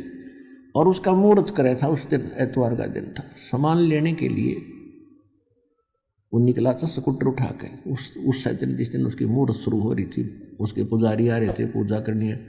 इधर पूजा होती है, उधर शराब स्वरूप तैयार रहती है कि एक भी पूजा वाले फारे को फिर गुट्टी छुट्टी लावांगे। ऐसी पूजाएं थी हमारी। स्कूटर उठा करके कोई सामान लेने गया था पूजा का या कोई अन्य वस्तु। आगे जाके टू व्हीलर स्कूटर टकरा गया, पड़ते करपटी लगी फुटपाथ पे, वहीं पैर पसार गया भाई। अब उसको टीम कौन रहेगा? आपकी तो कुतरू बनकर घूम रहा होगा। तो कहने का भाव ये है कि जो ये घटनाएं घट रही हैं और भगवान क्या बता रहे हैं, ये आपके लिए एक दृष्टि बनेगी न्यारी। तो इस नज़र को देखकर फिर आगे चलना सफर में। अब क्या बता रहे हैं परमात्मा कि असंग जन्म तना मरत्या होगे, जीवित क्यों ना मरे रे। और 12 मद महल मठ बोरे बहुर ना दे धरे। जीवित एक तो ये मरना है, संसार की चोचले देख के हमने उधर नहीं देखना ना चलना, तो हम जीवित मर गए। जो भगवान दे रहा है, परमात्मा ने यहाँ तक कह रखा है कि लुक्खी सुक्खी खा के ठंडा पानी पी और देख पर आई चौपड़ी मत ललचावे जी। जय तू चावे चौपड़ी तो बहुत करेगा पाप है। भगवान ने जो तुझे दे दिया है उसको संतोष के साथ ग्रहण कर। यदि इसे हटकर कुछ करेगा तो पाप पकड़ कर प्राप्त कर सकता है, और ये पाप हमारे दुश्मन है, हम क्यों करेंगे। और फिर क्या कहते हैं कि जीवित मरना दूसरी टाइप ये है, जैसे आप सत्संग में नहीं आते हो, किस लिए नहीं आते हो, क्योंकि काम खराब हो जाएगा, कोई जरूरी कार्य है और उसमें दिक्कत आ जाएगी। अपना आत्मा एक व्यक्ति रात्रि में नाइट सर्विस पर जा रहा था और उसने जल्दी थी कि वापस आऊँगा, और वापस आकर ये काम मेरे अधूरे इनको पूरे करूँगा, इसलिए रात को भी अपने उसमें काम में ही यूज लिया कि वो काम कराऊँ, फिर ये ज़रूरी काम दिन में करूँगा। और रास्ते में नाइट सर्विस एक्सीडेंट होगी, वो वहीं मर गया। वो रह गए धीरे धीरे आवश्यक काम जिसके लिए रातों नहीं पड़ा था। अब आप जब वहाँ से चलते हो तो ये खुरापात काल पैदा करता है, कई प्रकार के करता है। परमात्मा ने हमें सतर्क रखा है कि मात पिता सुत स्त्री आलस बंधु कान और संत मिलन को जब चले ये अटकावा आने। इनका अटकाया अटके नहीं, डटे नहीं, और संत मिलन को जा कह कबीर सो संत है वो आवागमन दशा। मात पिता सुत स्त्री, छोटे बच्चों के लिए जिन माता पिता को ज्ञान नहीं है वो बातक बनते हैं। कहाँ जाता है, तीसरे दिन भाग जाता है, तो पढ़ता नहीं है, तो नौकरी नहीं करता है, नाश होएगा, है तो बर्बाद हो जाएगा। और जिनके माता पिता को ज्ञान है वो बच्चे बाप बन जाए, फिर कहाँ जाओगे, बूढ़े हो रहे हो कि तो गिर जाओगे, चोट लग जाएगी, क्या रखा है, वो तो नास्तिक है, वो सब उठपट बताता है। अब माता पिता को ज्ञान हो गया और बच्चों के वश हो गया, किरागुन बमांग करना, फिर भी जैसे तैसे वो आता है, उनका अटके नहीं। अब किसी की स्त्री बाधक बनती है, ज़्यादातर बहनें बाधक बनती थी, पहले ज्ञान नहीं था, अब तुम्हारी बहनें बल्कि आगे आ रही है, ज्ञान से पता होता है। तो वो उनको डर रहता था, जो कहीं जाता है ज्ञान की बातें सुनता, कहीं छोड़ कर भाग ना जा, बाबा ना बढ़ जा और तू जड़ जा, इसलिए वो स्त्री बहुत बाधा करती थी। अब बहनों को ज्ञान है, ये आगे को आती हैं तो बाधक बन जाता है, क्या नहीं जाएगी वहाँ पर, क्या रखा है वहाँ पर, तीसरे दिन भाग जाती है, ये है। या फिर आलस फिर देखेंगे इबका नहीं चलती सत्संग, अगले हम चलेंगे। एक बार हमने सत्संग रखा था, स्टार्ट किए थे, दूसरा ही सत्संग था, खुले सत्संग शुरू किए जो 5-5 दिन के, 7-7 दिन के। एक कोई कर्मचारी था भगत, तो उसने अर्जी लगाई कि छुट्टी मिल जाए भगवान, सत्संग में जाऊंगा। छुट्टी मिल गई तो मैंने सोचा कल चलूँगा, छुट्टी मिली सत्संग के लिए है, मैंने सोचा कल देखेंगे, आज तो थोड़ा रेस्ट कर लूँ। अगले दिन फिर बोला, दूसरे दिन कि श्याम सिंह ने देखेंगे। श्याम सिंह एक रिश्तेदार आ गया, बहन का पति, और उसने लेनी थी भैंस। वो बोला चल मेरा भैंस दिला के ला। अब उसने ना नहीं कर सकता, तो पहले तो गांव में दिखाई, कोई पसंद नहीं आई, फिर दूसरे गांव में, फिर तीसरे गांव, यानी 7वें दिन बिना भैंस लिए दोनों वापस आ गए, इतना सत्संग पूरा हो लिया।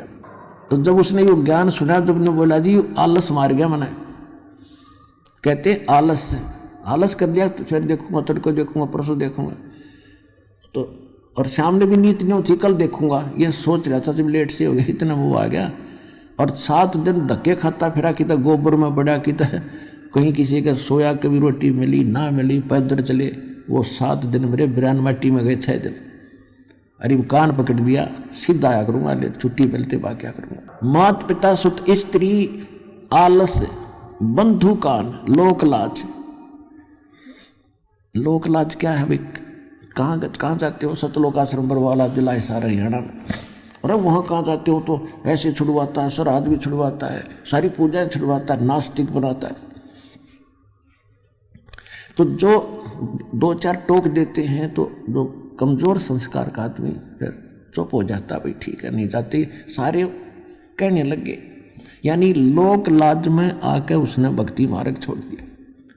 तो ये भी कमजोरी बताई है। ये लोग कहते हैं, इसके बारे में परमात्मा बताते हैं कि कुल करनी के कारण, यानी लोक लाज के कारण अनसा गया बिगो, यानी इसने भट्ठा बैठा लिया, भक्ति छोड़ दी। और जब यो कुल के कर लेगा, जब तो चार पाया का हो, गधा बन के घूमेगा, यो कुल तरह के ढाल लड़ा देगा। इसलिए परमात्मा कहते हैं, मात पिता सुत स्त्री आलस बंधु कान और संत मिल को जब चले ये अटका में आने। इनका अटकाया अटके नहीं, डटे नहीं डटे। और संत मिलन को जा कह कबीर सो संत है आवागमन नशा। अब जैसे और दूसरा ये जीवित मरना है कि आप ये सोच लो, जब सत्संग का समय निकट आवे, फाइनल फैसला कर ले, जब भी महीने में 2 महीने में जब भी आप उचित समझते हो ना, उस दिन टाल नहीं करे। और ये सोच ले कि आज मान लीजिए मैं इस बहाने से, इस कारण से नहीं जा पा रहा हूँ कि वहाँ जाने से कहीं ये हानि ना हो जाए। और क्या पता 1 मिनट में क्या बिजली गिर जाए, मृत्यु हो जाए तेरी, फिर परमानेंट टिकट कट गई, फिर और से काम तो फिर भी रह गया। इन नो सोच ले, हे भगवान मेरी मृत्यु होगी, और जीवित मर कर सत्संग की तरफ चल पड़े। और 3 दिन 4 दिन 5 दिन जैसा समय 2 दिन आपका हो यहाँ लग गया। इन 3-4 दिन में कुछ काम खराब हो भी गा तो फिर जाके संभाल लेंगे। और जब परमानेंट टिकट कट जाएगी, जब क्या कर लेगा, तो फिर भी होना ही होना है। और परमात्मा के चरणों में आने के बाद बच्चों काम बिगड़ा नहीं करते, ये तो दूने बढ़ा करें। या बहुत भक्त ऐसे प्रमाण देते आकर के कि मैं चलना चाहता था, खूब कोशिश कर रहा था, पैसे नहीं थे, और अचानक एक ऐसा स्थान पर जहां कभी पैसे सपने में भी नहीं रखे, उसको वैसे उठाकर देखा, डायरी में 500 का नोट मिला। तो काम यू बिगड़न देगा आपके, जब काम बनाने वाला मिल गया आपका।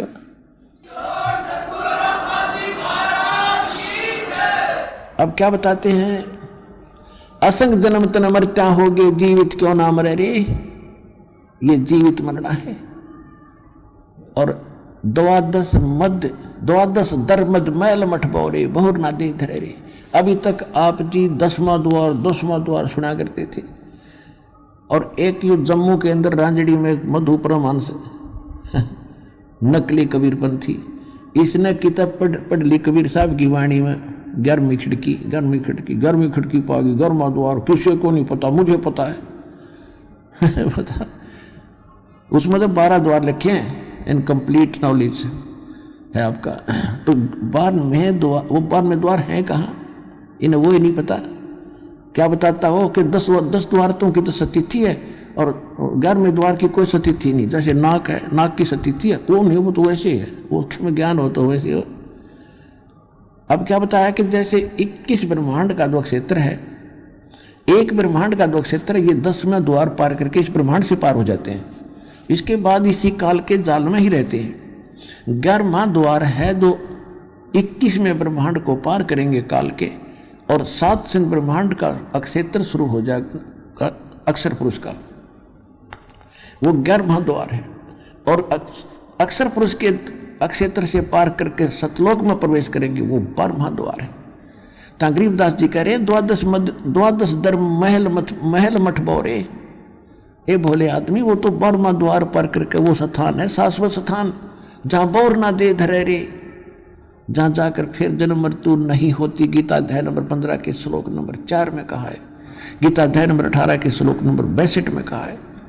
वो स्थान तो 12वां द्वार पार करके है।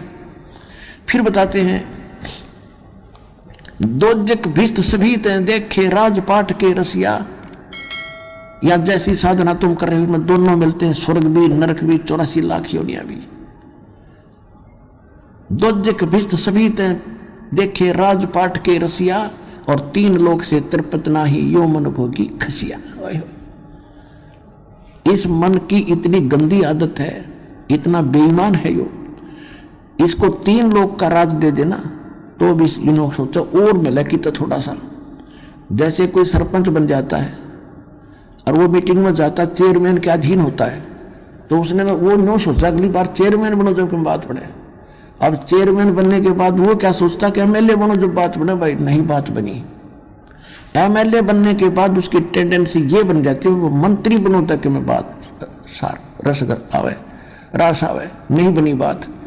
अब मंत्री बनने के बाद उसकी नीयत रहती है मुख्यमंत्री बनो तो चौधर पूरी हो, और मुख्यमंत्री बनने के बाद सोचा बस प्रधानमंत्री बनो, फिर देखना क्या इतना मृत्यु हो जाएगी, गधा बनेगा, फिर संतरी बनिए बड़ा कुत्ता बन के। कहते हैं सतगुरु मिले तो इच्छा मेटे पद मिल पदे समाना। ओए सतगुरु मिलेगा तो ये इच्छाओं को खत्म करेगा, और पद मिल पदे समाना। जैसे आपको बताया था कि सारे असंख्य ब्रह्मांडों रूपी बाग का मालिक है कबीर भगवान, और उस बाग के मालिक का माली गरीबदास आए। उन्होंने ऐसी जड़ी बूटी हमें बताई जो उस परमात्मा के, और ये दास बना दिया नौकर उस बाग के माली का, और आप उसके पौधे हो। ऐसी जड़ी दे दी कि आपको हरे भरे रखूंगा, आप हरे भरे रहोगे तो उस दास की नौकरी ठीक बनी रहेगी। अब जैसे बाग में माली का नौकर क्या देखता है, उसको इंस्ट्रक्शन होती है माली की तरफ से कि ऐसे पेड़ बाहर फैलता है, उसको साइडों से काट दे ताकि फले फूले सीधा चले। तो आपके अंदर जो बेमतलब की इच्छाएं हैं इस ज्ञान से ऐसे काट दी जाएंगी, नहीं सीधे चलो, बकवास छोड़ दो। सतगुरु मिले तो इच्छा मेटे पद मिल पदे समाना, और चल हंसा उस लोक पठाऊं जो आदि अमर स्थान। आदि अमर शाश्वतम स्थान है कि सतगुरु मिलेंगे तो ये सब इच्छाएं खत्म करेगा, सबसे पहला काम ये होगा। और फिर पद मिल पदे समाना, यहां देखो ये सुख संवेद है, ये तत्व ज्ञान है, इसके गजब के गुण रहस्य जो कैसे समझ सकते हैं अज्ञानी। पद, यहां पद मिल पदे समाना, पद इसके दो पद हैं और दो अर्थ हैं। एक तो पद्धति होती है, पद्धति way of worship, method of worship, उसको पद बोलते हैं, पद्धति। एक है गीता अध्याय नंबर 15 के श्लोक नंबर 4 में कहा है कि तत्वदर्शी संत की प्राप्ति के उपरांत परमेश्वर के उस परम पद की खोज करनी चाहिए जहां जाने के बाद साधक लौटकर फिर कभी संसार में जन्म मृत्यु में नहीं आते, वो पद। तो यहां इस अमरवाणी का ये अर्थ बनता है कि सतगुरु मिले तो इच्छा मेटे पद मिल पदे समाना।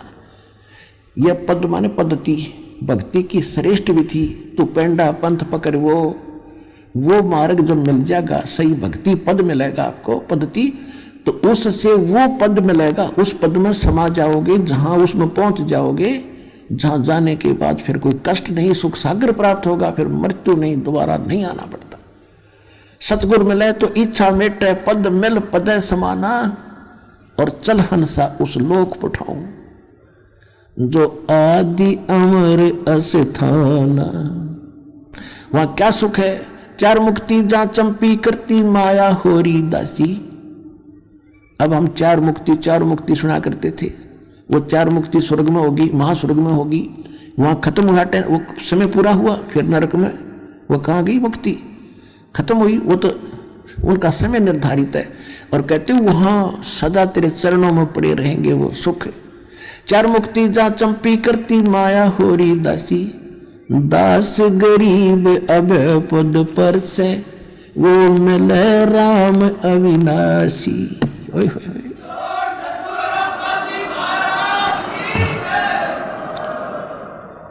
कौन सा अविनाशी राम? गीता अध्याय नंबर 15 के श्लोक नंबर 16 और 17 में 3 राम हैं, 3 पुरुष हैं, 3 प्रभु हैं, 3 स्वामी हैं।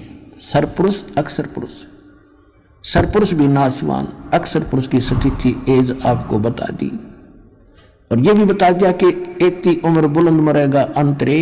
क्यों? क्योंकि सतगुरु मिले ना, संत न लगे न लगे न कान वो संतरे। ओए होए एती उम्र बुलंद मरेगा अंतरे, सतगुरु लगे न कान न भेंटे वो संतरे। तो यहां क्या बता रहे हैं, सरपुरुष और अक्षर पुरुष ये दोनों, इनकी ये नासवान स्वयं लिखा उसमें, और जितने स्किन के अंतर्गत प्राणी वो भी जन्म मृत्यु के अंदर है। उत्तम पुरुषत्व अन्य परमात्मा इति उदाहरत, ये लोग term अविषय विवर्ती, वो है अवय ईश्वर है। अवय माने अविनाशी, वास्तव में विनाशी। यहां बता रहे हैं कि चार मुक्ति जहां चंपी करती माया होरी दासी, दास गरीब अभय पद पर से, वहां वो मिले राम अविनाशी। तो उसकी विधि इस दास के पास है, शीघ्र से शीघ्र ग्रहण करो, मर्यादा से भक्ति करो, अपना कल्याण करो।